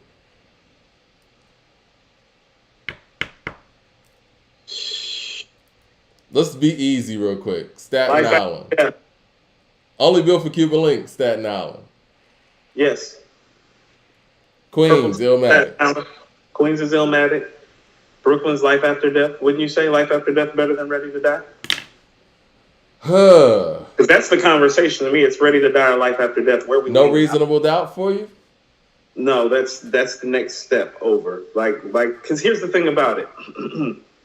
First of all, hit-wise, you don't want to ever sit Reasonable Doubt next to Life After Death. That ass gonna get washed. But if you want to sit it next to Ready to Die, what he got for Juicy and Big Papa? And isn't the what better than Brooklyn's Finest? This is what I'm gonna say. You got Ready to Die. I agree with you. I agree with you. It got Warning. It got Give Me the Loot. It got Machine Gun Funk. Mike, it got Unbelievable. Biggie Smalls is the illest. Your style is played out like Arnold in that. What you talking about, Willis? The Thrill is gone. The Black Frank White is here to excite. Throw dick to dykes. This is what I'm gonna say, Coop. Brainless guns. I like to stay in steel. I want the fucking fortune like the wheel. No Reasonable Doubt's not on that level. I think Ready to Die is better than Life After Death too. That's fine. Pick a Biggie album, Mike. Pick a Biggie album. I mean, we got two to pick from, but yeah, I think Ready to Die is better than Life After Death. Pick a Biggie album, keep on going, Mike. Even though I do think that there could definitely be an argument made for Life After Death to be better, but it's just something about Ready to Die. Like Ready to Die gives you everything. It's very College Dropout to Late Registration, like in the sense of MC and the songs are better, but the feel on the first album is different. Yeah. And you're never going to get that guy again. I mean, even before he passed, we knew that guy that was on Ready to Die was just raw. I was grimy in the early 90s, far behind me. You know what I mean?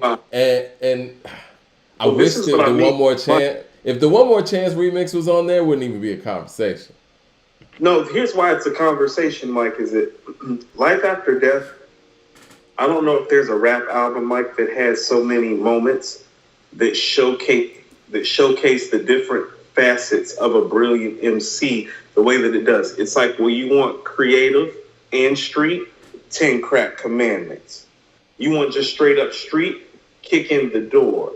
You want concepts, what's beef? And you're right. You're right. And nobody before him did anything close to that. You were either LL or you were Wu-Tang. You know what I mean? Like this is what I mean. Street shit. Last Days with the Locks. It's like, oh, you want some mid-level like gangster shit? I love the dough. You want a raunchy hit? Fucking You Tonight. It's like, you want another story? Somebody Gotta Die. You want him to switch speeds? Notorious Thugs. Mike, you want to talk about the ending to this motherfucking album, which ends with My Downfall, The Long Kiss Goodnight, and You're Nobody Till Somebody Kills You. No, Mike, it is hard to fucking beat that. Mike, it's hard for anybody to beat that album as a solo MC if you didn't make Doggy Style or Illmatic.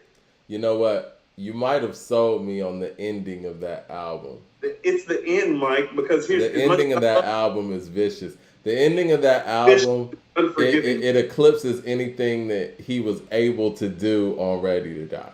As an MC, Mike, he's just somewhere else. And it's like, how about this? You remember Mike's rookie season? And Mike averaged 28 points? Mm-hmm. Right.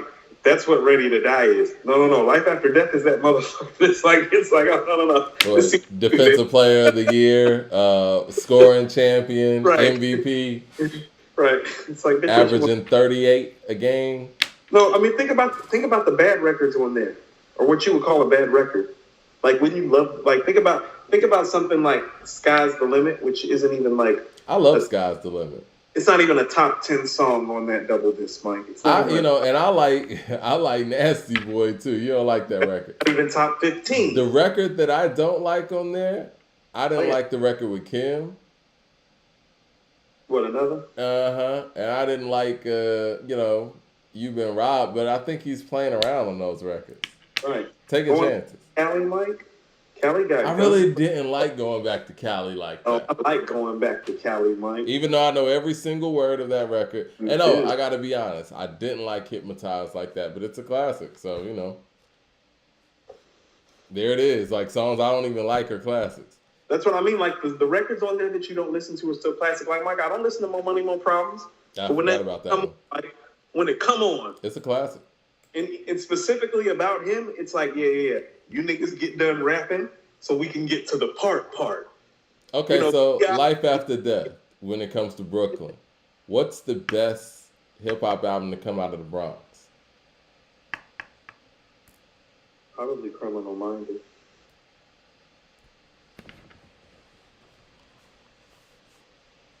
That was Where's not just Where's Slick Rick from?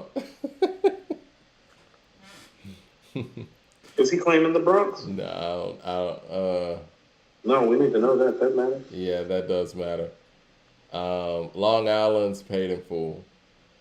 If we're putting Long Island out there, Isn't Long Island public enemy too? it is.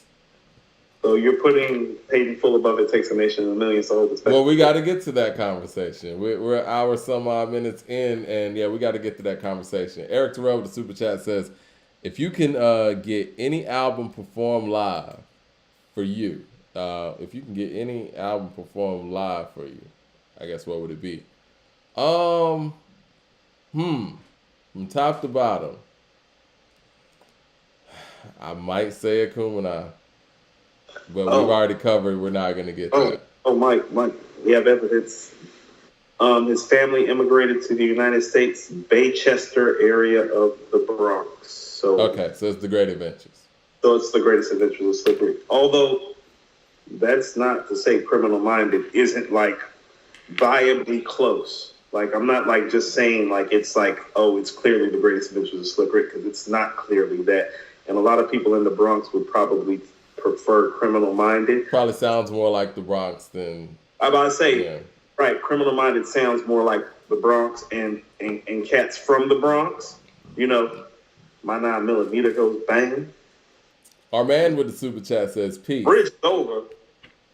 Great records. Classics. Right. Our man with the super chat, shout out to our man. He was in our Patreon the other day. He's in our Patreon pretty much every week, man. Loving the vibe. Anyway, he says, peace. Did y'all see Kelly Rowland chin check Rosenberg when he said Kelly was playing second fiddle to Beyonce? He also threw a shot at Big Boy, shaking my head. It's interesting. I did see that.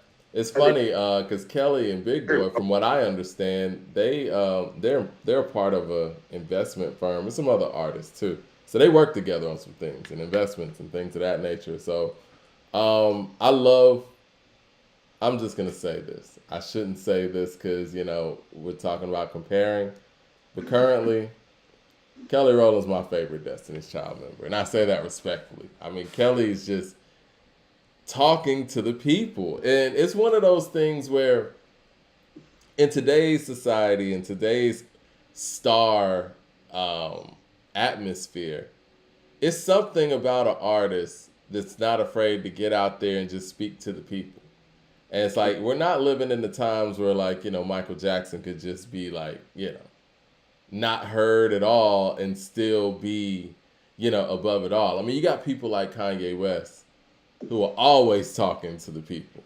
So I love to hear, Kelly's perspectives. And even though I think that Rosenberg's question was in poor taste, I think it was important for us to see how she approached the question like that.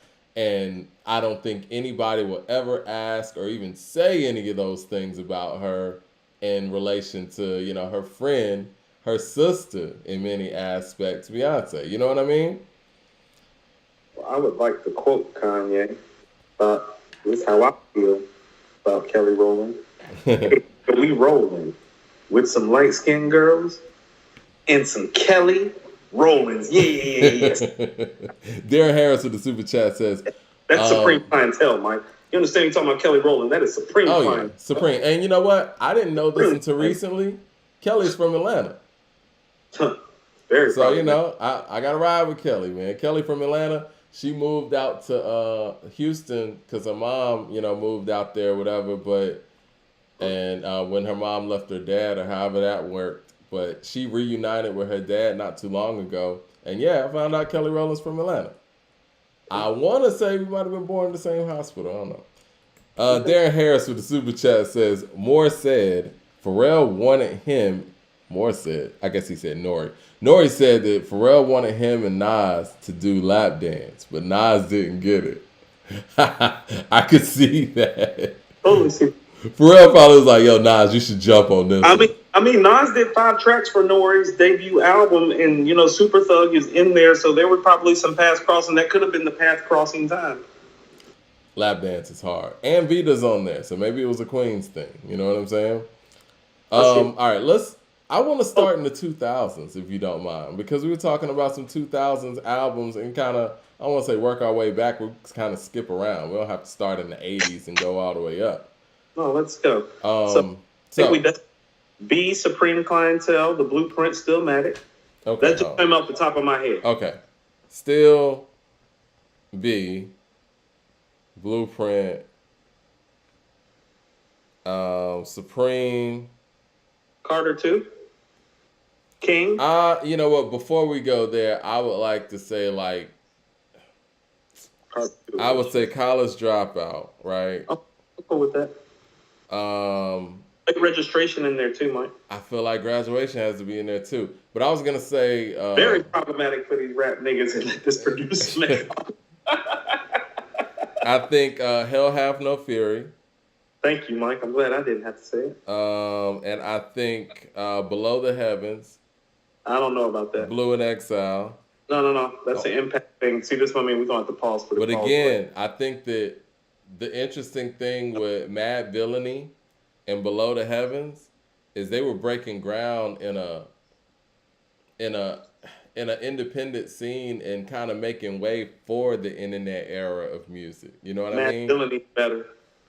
I think Mad Villainy obviously is the one that broke down that, you know, well, you want to talk about impact. The impact of Mad Villainy without getting any radio play or without getting any video play is insane.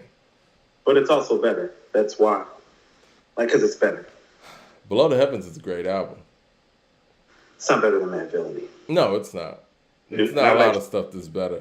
All right, so Hell Have No Fury. Oh, man. And I mean, if we include the 3 albums, we're at 9 right now. We include Below the Heavens, that's our 10. Carter 2 or Carter 3?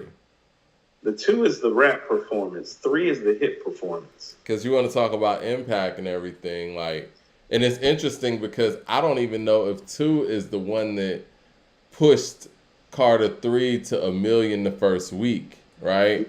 I think that no. That I think it was the mixtape that did that. No, it did, Mike. But you want to know why the mixtapes did that? It's because he took flight on the Carter 2. It was like when you watch Randy Moss at Marshall. Well, it's like, well, nigga, he playing against D2. I know he looked bigger, stronger, faster, and jumping higher than everybody there. And then this nigga like went to the like pros and like it's the same thing. That's what like the Carter 2 is. It's like no. This nigga can ball. Like, Get Rich or Die Trying. He can hoop. Put him out there, Mike. The album starts off like with The Mob and Fly In and Money on My Mind, Fireman. Okay. More Fire, Best Rapper Alive. Oh no, Shooters on there, Hustler Music's on there. I don't know, Mike. Like he NBA Jam on fire on the Carter too, like on some rap shit, Mike. Like on some rap shit. Load and Lock with Corrupt. Yeah, he on some rap shit on the Carter too, Mike. It's like, no, but on the Carter 3. You got 1 million a week, right? You got the impact there. The Carter 3 is really what opened him up to be able to, you know, have Young Money and have Drake and Nicki. What say the people? Hold on, I see. Well, what I was going to add in there was Get Rich or Die Trying and King. Hold on, Get Rich or Die Trying, King, The Cool by Lupe, Nas the GOAT. Marquez Davis with the super chat says, Mike, I respectfully disagree. Reasonable Doubt is not better. I'm sorry, Ready to Die is not better than Life After Death. Case in point, Big was just a better rapper, period, on Life After Death. The album is why people say he's the greatest. That's fair. LP with the super chat says, Jada's been trying to make Life After Death his whole career. It's facts. And he's a great, great MC. One's Bundy says Life After Death is an audible movie. Okay. So Life After Death is clearly over Ready to Die. Eric Terrell says All Eyes on Me is better than Life After Death. Prove me wrong. It's just not true. It's just not true. That's not true. That's what Coop's going to say. It's just not true. Not true. It's book 2. Book 1, how about this? Book 1 of All Eyes on Me is better than book 1 of Life After Death. And Life After Death book 1 is some shit. Jay Short with the super chat says, No Way Out, best out of Harlem. No Way Out could be the best hip-hop album out of Harlem. Any takers? I mean, it's better than Harlem World. Big L's Lifestyles of the Poor and Dangerous? It's better than that. Okay. It is. And I love Big L, but yeah. Any of Cam's albums? Any of Cam's albums? Purple Haze or Come Home With Me? Yeah, it's not better than that album. No, it's not. No way. Hold on. Oh shit! It's not. Raka Shah says Slick Rick claims the Bronx. Those are Yonkers niggas and Bronx niggas and Brooklyn niggas helping though. You understand that? That's like mostly Yonkers, Bronx, and Brooklyn. Kind of cheating, right? Kind of cheating. Raka Shah says Slick Rick claims the Bronx. What's that? Harlem's the hustling ass niggas, though. That would make sense. Oh, definitely. Get all the other niggas to contribute to this classic. Raka Shah says Slick Rick claims the Bronx. He owns a tenement building in the Bronx and recorded chase scenes from Children's Story by Bronx Community College. So yes, he got that spot when it comes to the Bronx. I see people in the chat, and yeah, I'm finally caught up. Oh, Marshall Mathers LP. No, they won't be making the top 10. I'm just going to tell you right now. Okay. Up The Fix, Mike. The Fix. Nas the GOAT with the super chat says a top 10 in the 2000s has to include the Cool.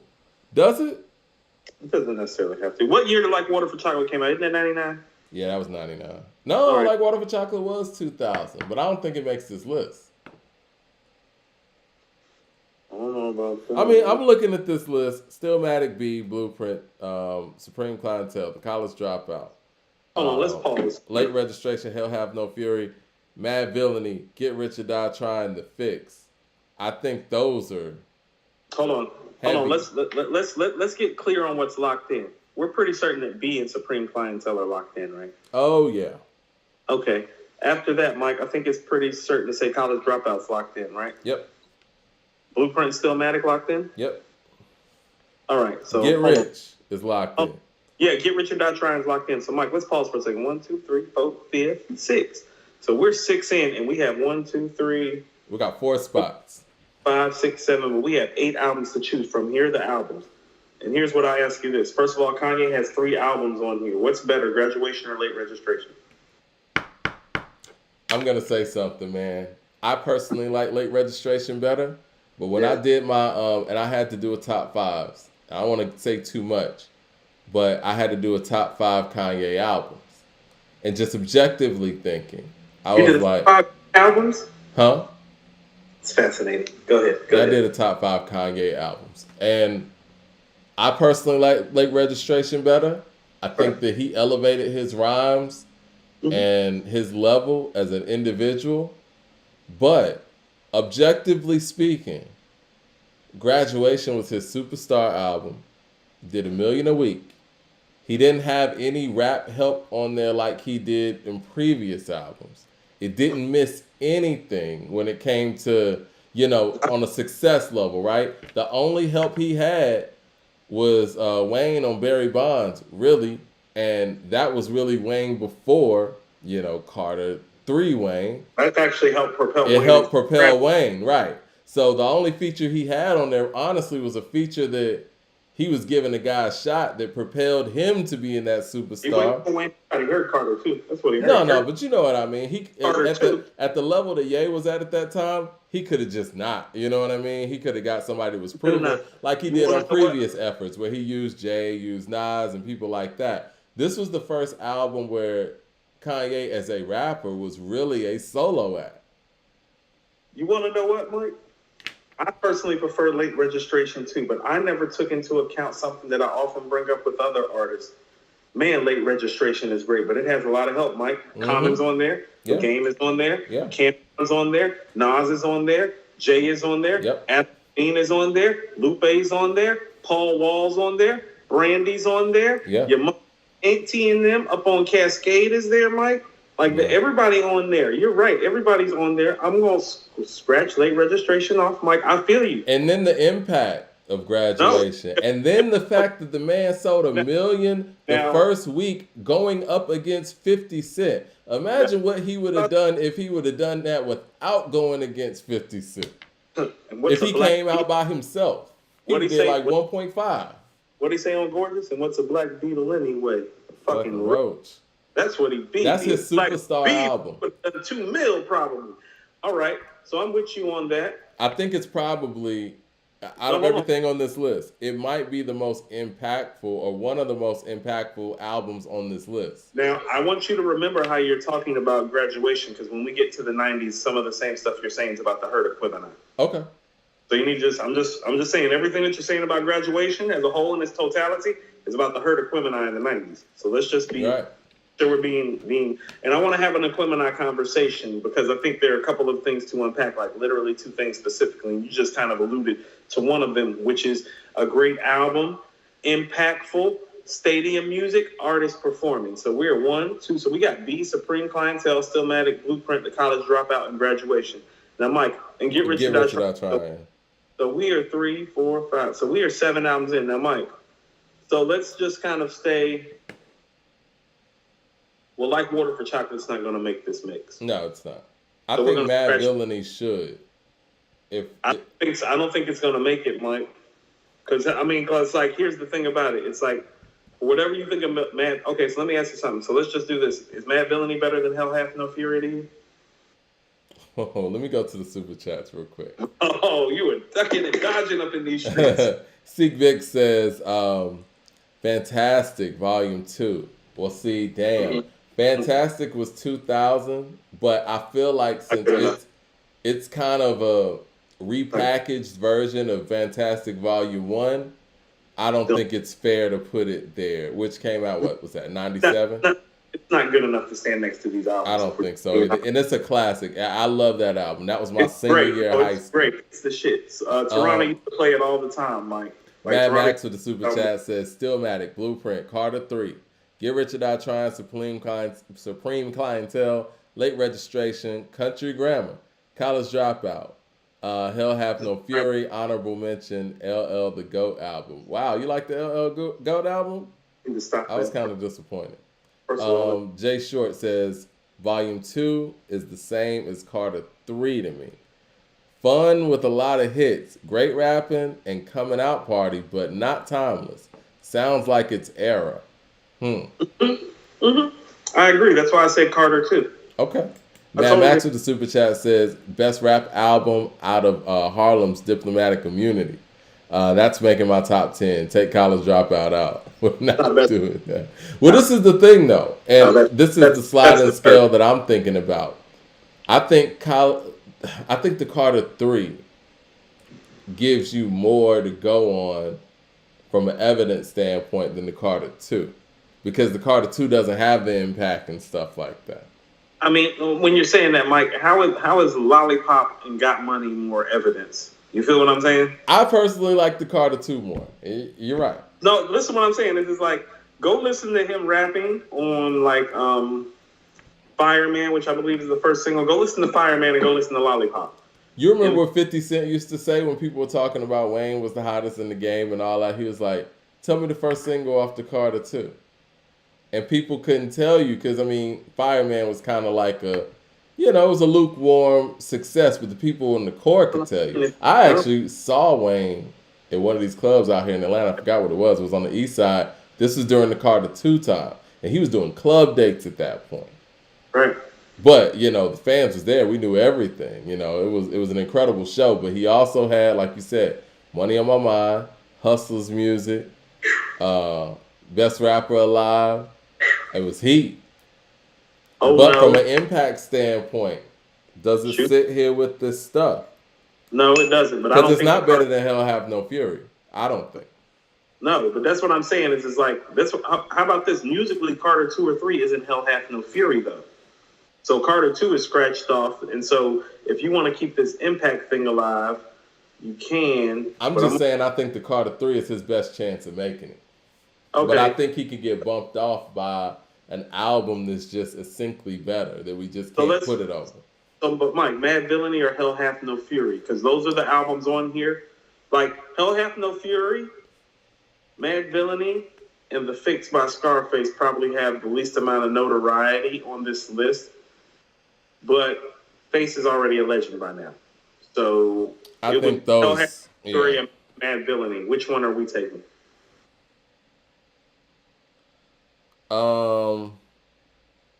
You feel like Mad Villain's impact is greater probably for what it did for underground I culture. do, because I But personally like Hell Have No Fury more, obviously, but on it's a Clips better and Hell Have No Fear Neptunes. is a better rap album, right?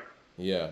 I would say, all right, this is what I'm looking like right now, because I Or think either this is hold 10. on, are both of those albums better than the Cool to you? I think so. I know Lupe fans are going to kill me, but yeah, I think so. One, I, two, three, I do four, too, but 5, 6, 7, 8. how about this? I think the Cool's better than Mad Villainy, but not better than Hell Hath No Fury, but not the. And this is what I mean. It didn't have the impact that Mad Villainy has in the long run, and that's unfortunate because I do think the Cool's a better album.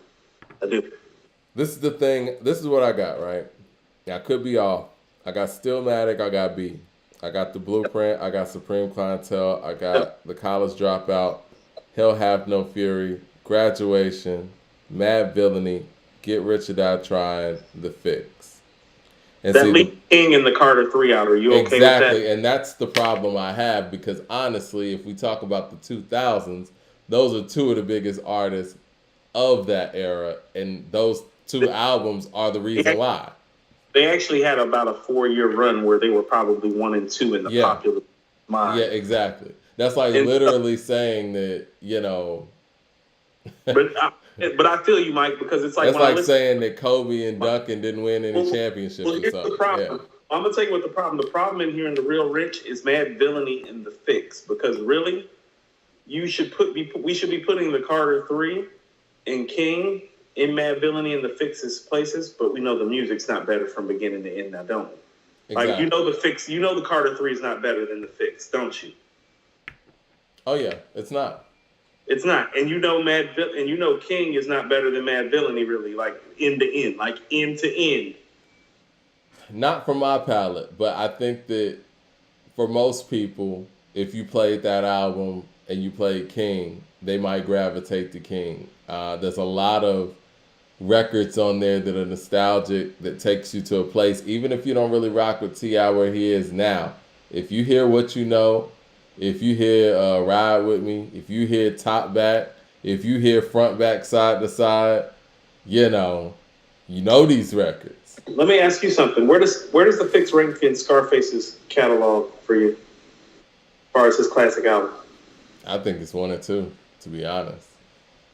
For me. I think it's probably 2. And so I think it's in, because I think he's a top 10 MC, and I think it's his second best body of work after The Diamond. This is very difficult. Are we missing anything, guys? I want to make sure in the chat we're not missing anything. We are not going anywhere else but right here, even if people don't like it, because this is already enough. Because I don't even think that. I mean, I think that we got them all. I don't think there's anything we're missing. Mad Max says. Mad Villainy out and put King in. Huh? I'd take Mad Villainy out and put King in, and that would be my 10. You wouldn't take Hell Have No Fury out, because Mad Max says drop Hell Have No Fury. Mike, lyrically speaking, Mike, it's. How about this? On this list, lyrically speaking, it's only exceeded by Supreme Clientele and Stillmatic. Lyrically speaking, it's only exceeded by Supreme Clientele and Stillmatic on this list. Lyrically, you understand that what they're doing on Hell Hath No Fear is more impressive than even what Jay's doing on The Blueprint. Let your skin crawl, press one button, let the wind fall. Who gonna stop us? Fuck the coppers, the mind of a kilo shopper. Seeing my life through the windshields of choppers. I ain't spent one rap dollar in 3 years, holla. Money's the least, drag a bitch by a dog collar. A hoe follow. This is my ghetto story, like Sham Ice P. It's the Don Dada. Open the Frigidaire, 25 to life in here. So much white, you might think your holy Christ is near. Throwing your Louis V millionaires to kill the glare. I didn't think this was going to be this difficult, but it is. Crazy on there lyrically. They're not regular. It's not like a regular great lyrical rap album. They're special, Mike. Jay Short with the super chat says, the Keys, Move Over Alicia. They special on there. They special on there on the mic. Jay Short with the super chat says, we are in 2023, and no rapper that came out after 2000, other than Ye, is going to be on this list. We really going to do this. By the way, I agree. If I was being honest with you, Mike, I would probably tell you the truth. as great as graduation is, and it is his all-star moment, it's still not the college dropout. And I would tell you, I would probably scratch graduation out, and I would put Hell Hath No Fury and King in and scratch out graduation because yeah, he's already on here for the college dropout. And if you really want to know the truth, he should actually be on here 3 times technically. He kind of should. You really want to keep it funky about the if we're keeping it funky about just the music, Mike, Ye's supposed to be on here 3 times. College dropout, late registration, graduation. If we're like including all things and Impact being a part of it, it's like, well, it's not fair to say that he like did the college dropout and then graduation, and the Impact is comparable that she should make the top 10 twice and then leave late registration out. So graduation is probably actually what needs to give. Because if we're not putting all 3 in, then we just picking one, and we're picking the college dropout if we're picking one. Now, ain't we? Mad Max with the super chat says, I forgot graduation. That changed rap. Got to replace late registration with graduation. I mean, because the thing is, Coop. And he put late registration on there. No, college dropout changed rap because it changed everything. No. I agree. I agree. What changed rap for you? What changed rap for him is what changed rap. Right. I don't know, though, Coop. Because the thing is, even after college dropout, listen to me. Hear me out real quick. Even after college dropout, 50 Cent was still selling what he was selling. He did he was still on the top of the game. He was that number 1 guy. When graduation came out, that changed the game forever. That's why we have the Drakes. That's why we have the J. Coles. That's why we have Kendrick. Aren't better, and that's it at the end of the day. Jesus Walks, All Falls Down, Never Let Me Down, Slow Jams, 2 Words.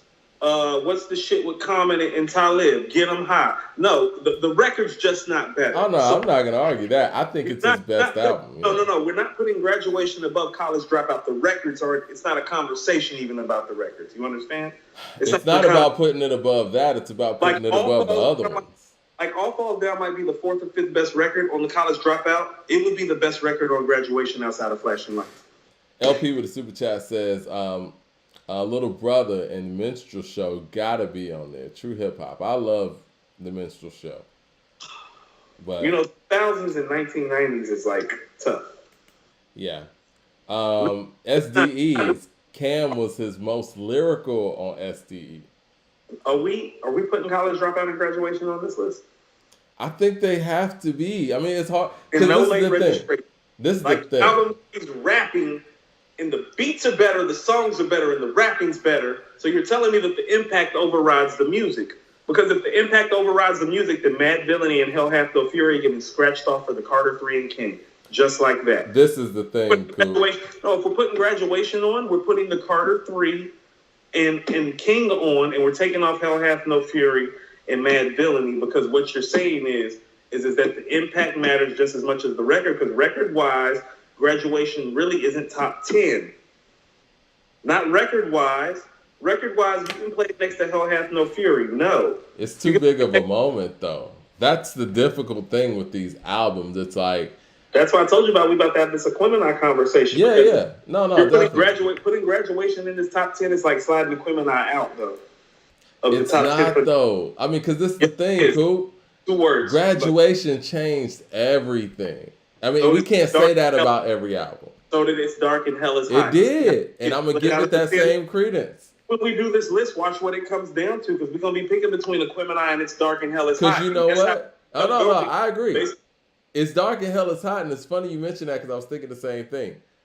That album changed everything moving forward all the way up until graduation. And then graduation changed it again, and we're still feeling the effects of the change from graduation. The Dropout changed it slightly. Like the College Dropout, he snuck in. He still wasn't the main guy. Listen what you're saying. He snuck in. That was the thing that changed the game. A regular guy snuck in and made it to the top. That's what made. He wasn't at the top yet. The graduation is the culmination of the things that y'all are talking about that happened on the college dropout. Did you think? Let me ask you this, Coop. Dropout. No. It's like this. You know what graduation is? It literally is the graduation. It's like the guy that actually is on the college dropout. It's like, no, look at him 4 years later when he is graduating.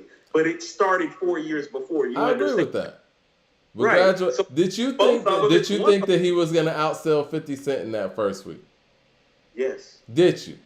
Yes. Well, you were in the minority because most people, if we were doing a real projection, if we're looking at this like sports, right? But they hadn't been listening to 50. I've been listening to 50. You have to understand, Get Rich or Die Trying is such an outlier for the material in terms of the level at which he made it. I understand what you're saying. About a guy that's making 7 or 8 level, and I'm not being disrespectful. His song level, he was making 7s and 8s, and then he's making 10s, and you think he's about to do it again? But cool, that was never the question. I knew Kanye. Listen, come on now. You know I knew that Kanye was gonna come with the better product, but that doesn't matter. 7 or 8 10s on Get Rich or Die Trying. He never did that again before. No, but he did. He actually outsold his first week on Get Rich or Die Trying on the Massacre. The Massacre did like 1.5 the first week. Candy Shop? You heard Candy Shop? You're talking about we're talking about two different things. You're talking about the music. We knew Kanye was well above him musically. I'm not talking about that. I'm talking about the numbers. KD3 is great, but it should have done the numbers that, Drake and 21 did. It doesn't, like, the music matters, but what I'm saying is the reason why when they both were head up with each other, and Kanye was the underdog, he was, when it came to sales, was because the game hadn't totally been changed yet. After he did that with Graduation, that changed the trajectory of who could be the guy in hip-hop and not have to be somebody with street credibility. So now we about to personalize this conversation. It actually wasn't me who actually called the Kanye thing. Me and Howard had a conversation one day about the 50 Kanye thing. Mm-hmm. I was like, he might catch this fade behind 50 because people love this gangster shit. And Hollow's the one that looked at me. He was like, Coop. He was like, college dropout changed everything and put us in position to win. He's like, about to win. So this is what I'm saying. I agree. Thing that you're talking about with Graduation, its importance still traces back to the college dropout. So how is it more important? No, I'm not saying it's more important than the college dropout. It still traces back to that moment, and the songs are better. No. I think you're misunderstanding what I'm saying. Halfway. You're misunderstanding what I'm saying. I never once said Graduation is more important than college dropout. I said Graduation is the moment where it changed, and I think that the album is too important to that decade to leave it off the top 10 altogether. You know what I'm saying? But this you understand that musically and song-wise, neither one of them are better than Late Registration. It's not even making the list. So that's a problem. That's why I'm saying it's like, no, we're not putting both of those albums on there off of Impact, because if we're putting another album on there, one of his quality the quality has to matter too, Mike. So we can't just pick the Impact albums. We have an equality list or impact list? Well, this is what I'm saying. It's supposed to be both. And when we leave Late Registration out and put the college dropout and Graduation on, we're pretty much saying it's like, well, the shit where you rapping better and it's better produced ain't making this list. It's like, it's kind of saying, like, what are we doing? But no, this is the thing, though, Coop, and I went back and Late Registration sounds better than both of these albums and plays better beginning to end. I think that with Kanye's first 5 albums. Kanye asked about music for once. No. When you talk about Kanye's first 5 albums, it honestly depends on who you ask based on the order. I think that obviously we're closer to College Dropout because that's our moment with, Kanye. When we heard him break through, and I feel like that's an album that just can't be made again, right? But I think that you're kind of overstating how far apart you think these things are musically. There are people that will tell you Graduation's a better album than Late Registration. And it's not just the impact or whatever. Some people will say that. And I think the fact that he held it down on his own on that kind of goes somewhere. No, the holding it down on his own is the best like argument for it over Late Registration. But Late Registration sounds better than the College Dropout. The College Dropout is considered held higher than Late Registration about impact. You're not about the whole Graduation's impact over, like, you get what I'm saying? It's like you think honestly, man. What's more important to you, the College Dropout or Graduation?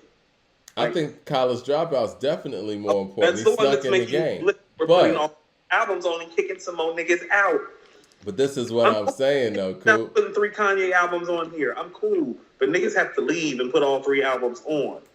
You're really fighting for late registration. I love that because that's one of my It's a favorites. better product. We have to talk about product and quality too. We Okay. picked Because I mean, out. if we're being like that, late registration, sold records, and all that stuff too. So it's like we got to balance all these things out. Let me get to the super chat real quick. Let me ask you something. Kanye the artist. You remembering him for the stuff on Graduation, College Dropout, or do you remember the guy from Diamonds from Sierra Leone and Gold Digger? Late Registration is the Kanye that you're talking about that you remember.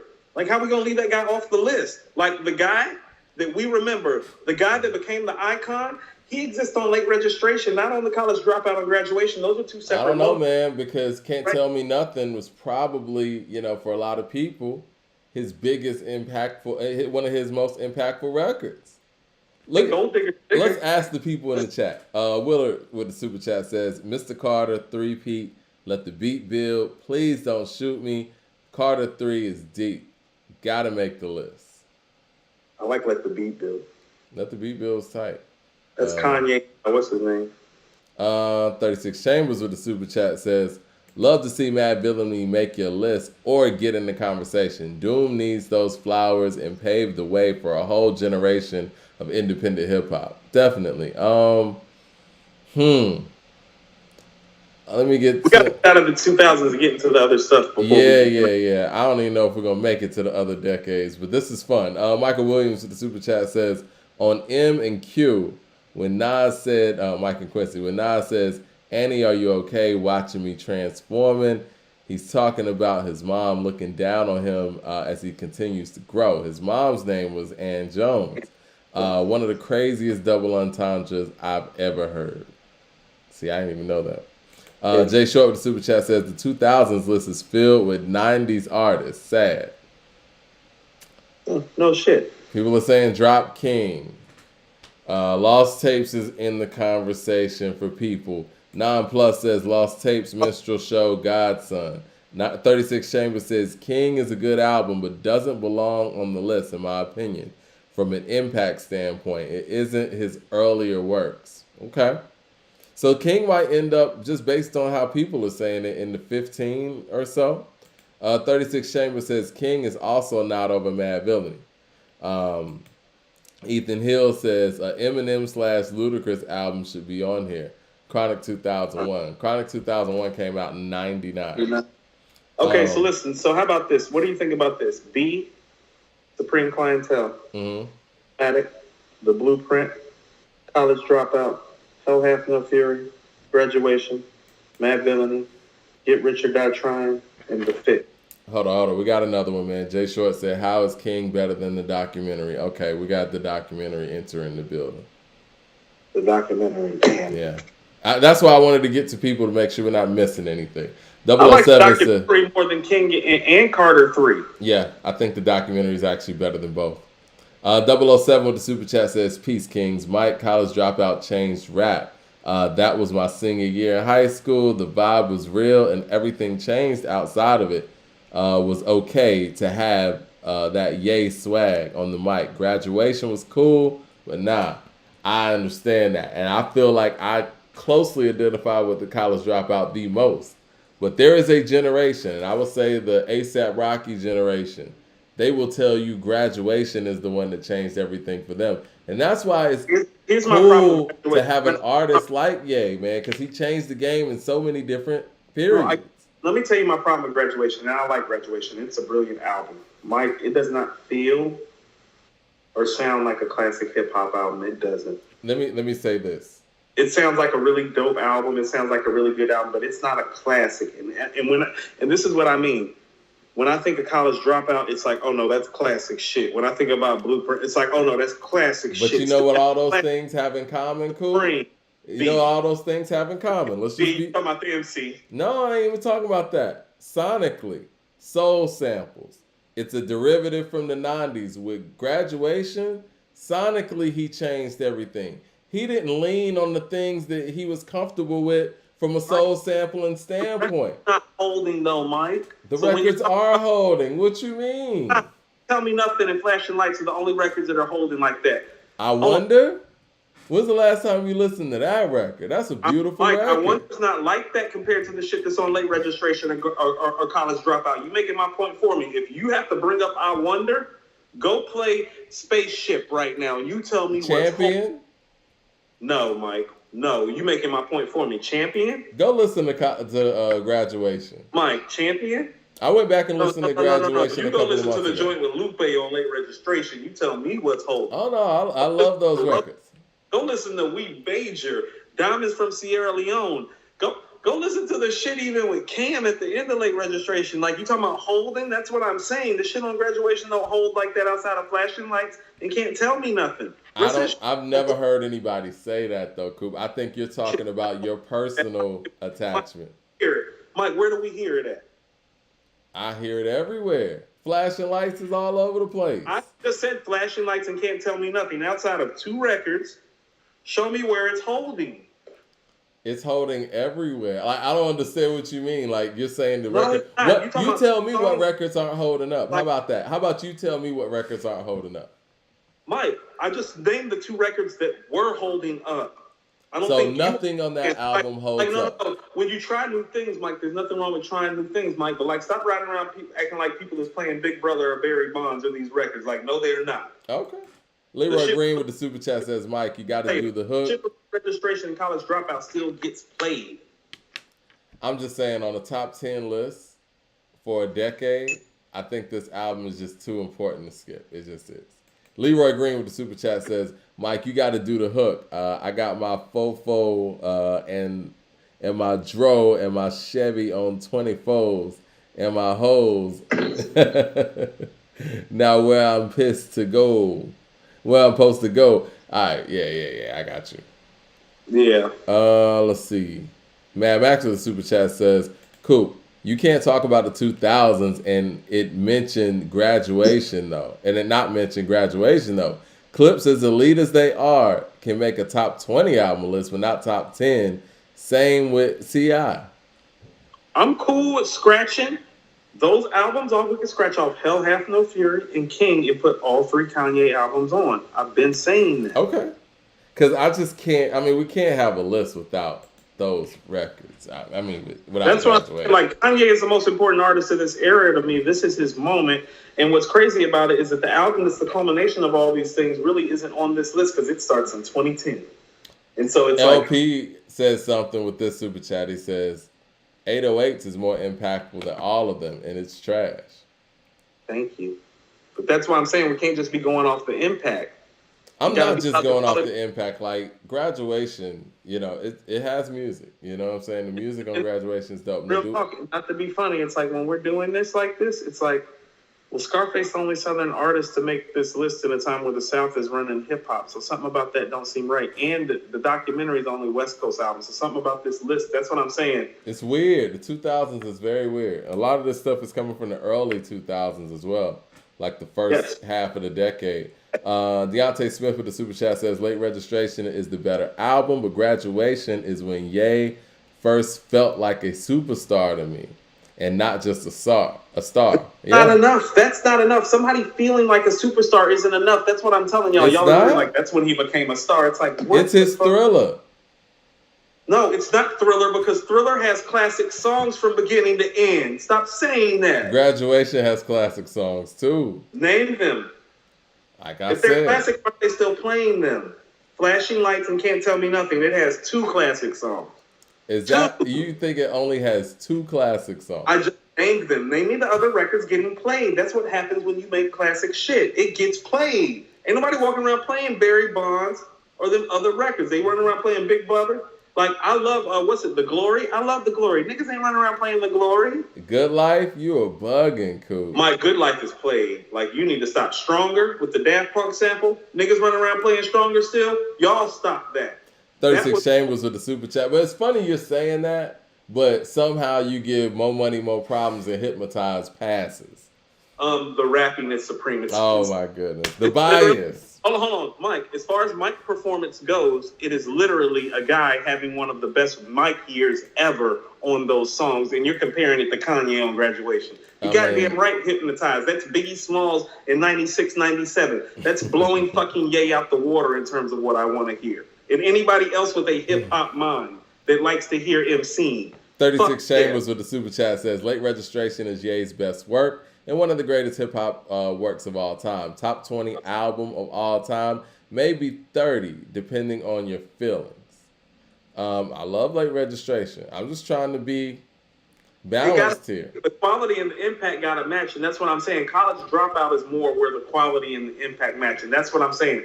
This list appears to me to be about quality and impact. If that's the case, then Graduation and Late Registration are not making this list because one lacks the quality and the other lacks the impact. College Dropout has both. Deontay Smith says Good Life is the third classic. Who playing it, Mike? We in Atlanta. Ain't no way playing no damn Good Life down here. Even in the club. 007 says y'all better not. And on Sunday, no.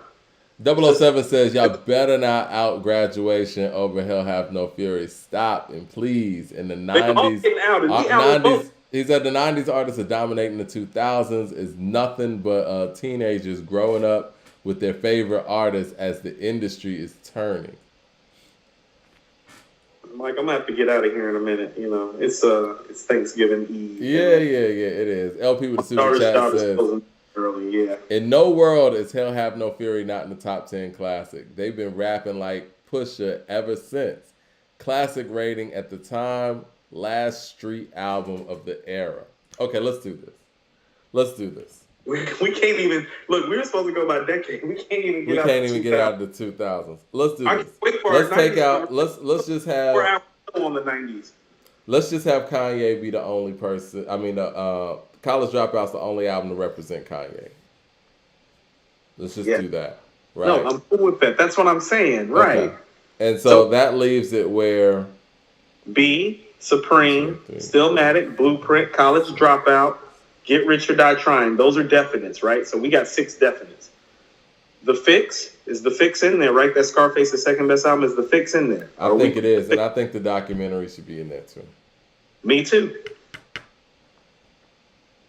Because you can't leave the South out. And so if you're actually talking about the product, it's like I know that the Carter 3 and the King rang more bells than The Fix for their time, but it's not better than The Fix now, is it? That motherfucking Face Mob. And I think that when you talk about what Wayne and T.I. was able to do, it wasn't one album that did it. It was a collection of works. It was. The momentum wasn't just one album. Their momentum does not lie in their prominence on one album. Yeah. So be Supreme. They don't have a documentary, Get Rich or Die Trying, or The College Dropout. And I name those albums because that's kind of like the debut from those individual artists in the 2000s. Now, Mike, if we take B and Supreme and Stillmatic and Blueprint and College Dropout, Get Rich or Die Trying, The Fix, the documentary, those are 8 albums. Kanye's not getting back in. Mm-hmm. I would submit to you that, and this is why I went back to it again. It's like we're really on the table. Hell Hath No Fury, Mad Villainy, and I think the Carter 3, because I think the Carter 3 is probably better than King from beginning to end. Don't you think? I think so. And again, and that's not T.I.'s best album. No, I think trap music is. But I think that, again, for this conversation... When I listen to some of the records on Urban Legend and how Urban Legend runs sometimes, Mike, sometimes I feel like Urban Legend is his second album. Like sometimes I feel like Urban Legend is his second best album, not King. And so he's the better rapper on Urban Legend to me because he's coming off and down with the King. He's the better rapper from beginning to end on Urban Legend. Yeah. Now on King, he has moments where he flashes his brilliance. It's like, I'm talking to you, what you know. Yeah. Why you want? But if we start nitpicking, I think from a production standpoint and all of that, and we want to talk about complete albums, I think Hell Have No Fury and Mad Villainy deserve to be on here. And if I were going to put this, those are the best projects that are actually left. Actually. Yes, I think this is what I'm gonna say, and I'm gonna attempt to put these in order. Yeah, I know that's impossible, right? I got Supreme Clientele at 1. Are we ordering it? Yeah, why not? Top 10, right? Yeah, Supreme's number 1. I'm cool with that. Supreme Clientele at 1. God damn, I got B at 2. I got B at 2, Mike. I do too. That's right. And then I got College Dropout at 3. Okay, so No, where's Get Rich or Die Trying? I think College Dropout's better than Get Rich or Die Trying to me. we're gonna have to argue about that because I actually was gonna tell you Get Rich or Die Trying probably be 3 for me on here if I'm just being objective. Okay. I want to say Stillmatic or the College Dropout, but objectively speaking, I would say Get Rich or Die Trying is 3rd on here. It's too much heat, Mike. What up, Gangsta? Many Men. It's the doggy style of its era. In the Club, 21 Questions, Back Down. Yeah, it's the doggy style of its era. I'm okay with that. Because, again, he never was able to duplicate that. Kanye's kind of been able to, follow up this. So, okay. So, Get Rich or Die Trying at 3, Late Registration at 4, Stillmatic. Oh, no. College Dropout at 4, you mean? Yeah, that's what I meant to say. Yeah, College Dropout at 4, Blueprint. For the Blueprint. Blueprint 5, Stillmatic 6. Okay. The Fix 7. But I don't know. Stillmatic or the Fix? Hold on. You have Stillmatic at 6 and Blueprint at 5? Yeah. I don't agree with that. Stillmatic's better than the Blueprint because it's held up better. But I'll tell you what I would actually tell you. Braveheart Party is all I got to say. Mike, I was actually about to tell you. Hold on. Can I interest you in some Whole I Ho Veto? Or maybe Renegade? Braveheart Party. No. This is what I'm saying. No. You're talking about 1 misstep versus 3. And who won the battle? I'm sorry, man. I feel you. I think Takeover's a better song than Ether. I know you won the battle. It's not. The people already decided that, Mike. It's not. No. The people decided Ether over Super Ugly. Mike, Ether's better than Takeover too. Is he Dame Diddy, Dame Dash, or Dame Dummy? Oh, I get it. You Biggie and he's Puffy. It was over right there. It's over. Listen, it's over right there. He did his thing on there. Maybe a better rap performance, but as an overall song. He should have spent more time dissing Nas and not Prodigy. Maybe the he wouldn't the hook. I feel you. Mike, that's an L on the resume. I understand what you're saying. That's not the debate here. Mike, I'm going to come to you with solutions today. Okay. I'm okay with calling Blueprint and Stillmatic a tie at number 5, actually, because I think that they actually... Because here's the thing. I agree with you when you say between these 2 albums, Braveheart Party is clearly the worst song. But Stillmatic does not have 3 missteps the way the Blueprint does, and that even itself out. And whether you like it or not, Mike, and whether you think the Takeover is better or not, most people still think Ether is better, and that is like a lot of checks enough to balance this out. Can we call it a tie? This is what I'll say. We can't tie it at 5? You don't want to be amicable on this holiday season? On Holiday Hell Day, like Nas calls on What Goes Around, which is better than everything on the Blueprint. No, it's not. It's not better than You Don't Know. But What Goes Around lyrically blows everything on the Blueprint. But we're talking about a full scope of work. It's not better than You Don't Know. It's not better than Heart of the City. It's not.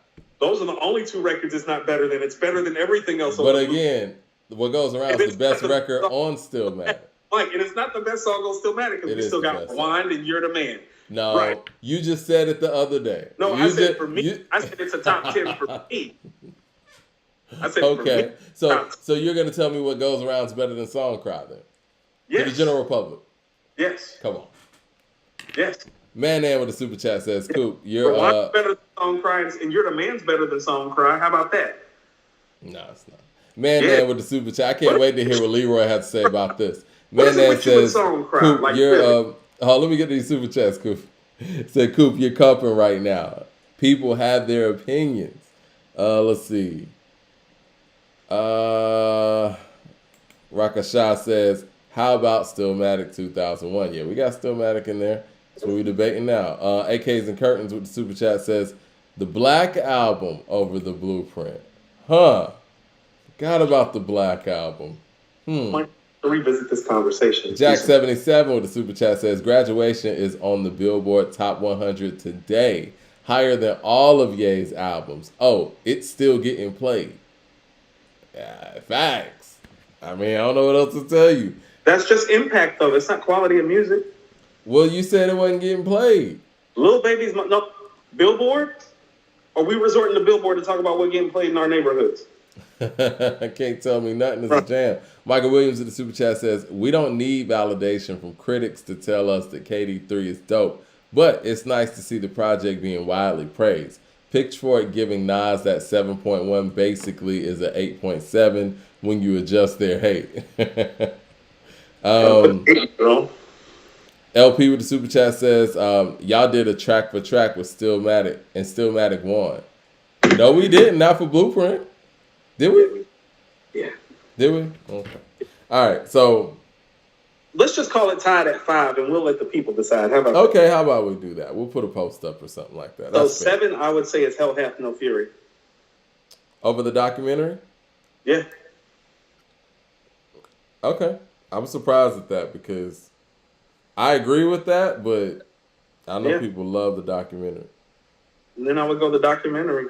Now, what about The Fix? I would put The Fix after the documentary. Okay. Just the documentary is like Home Run City. And Mad Villainy. Okay, so we're looking at a top 10 tentatively right now. Supreme Clientele being the best album of the 2000s. One. Then you got B by Common at number 2. Yeah. Then you got Get Rich or Die Trying at 3. And you know what? You're right with the Get Rich or Die Trying pick. That's a banger. The College Dropout at 4. Mm-hmm. The Blueprint and Stillmatic tied at 5. 7 we got 5. Yeah. 7 we got Hell Hath No Fury. 8 the documentary. 9 The Fix by Scarface. And 10 Mad Villainy.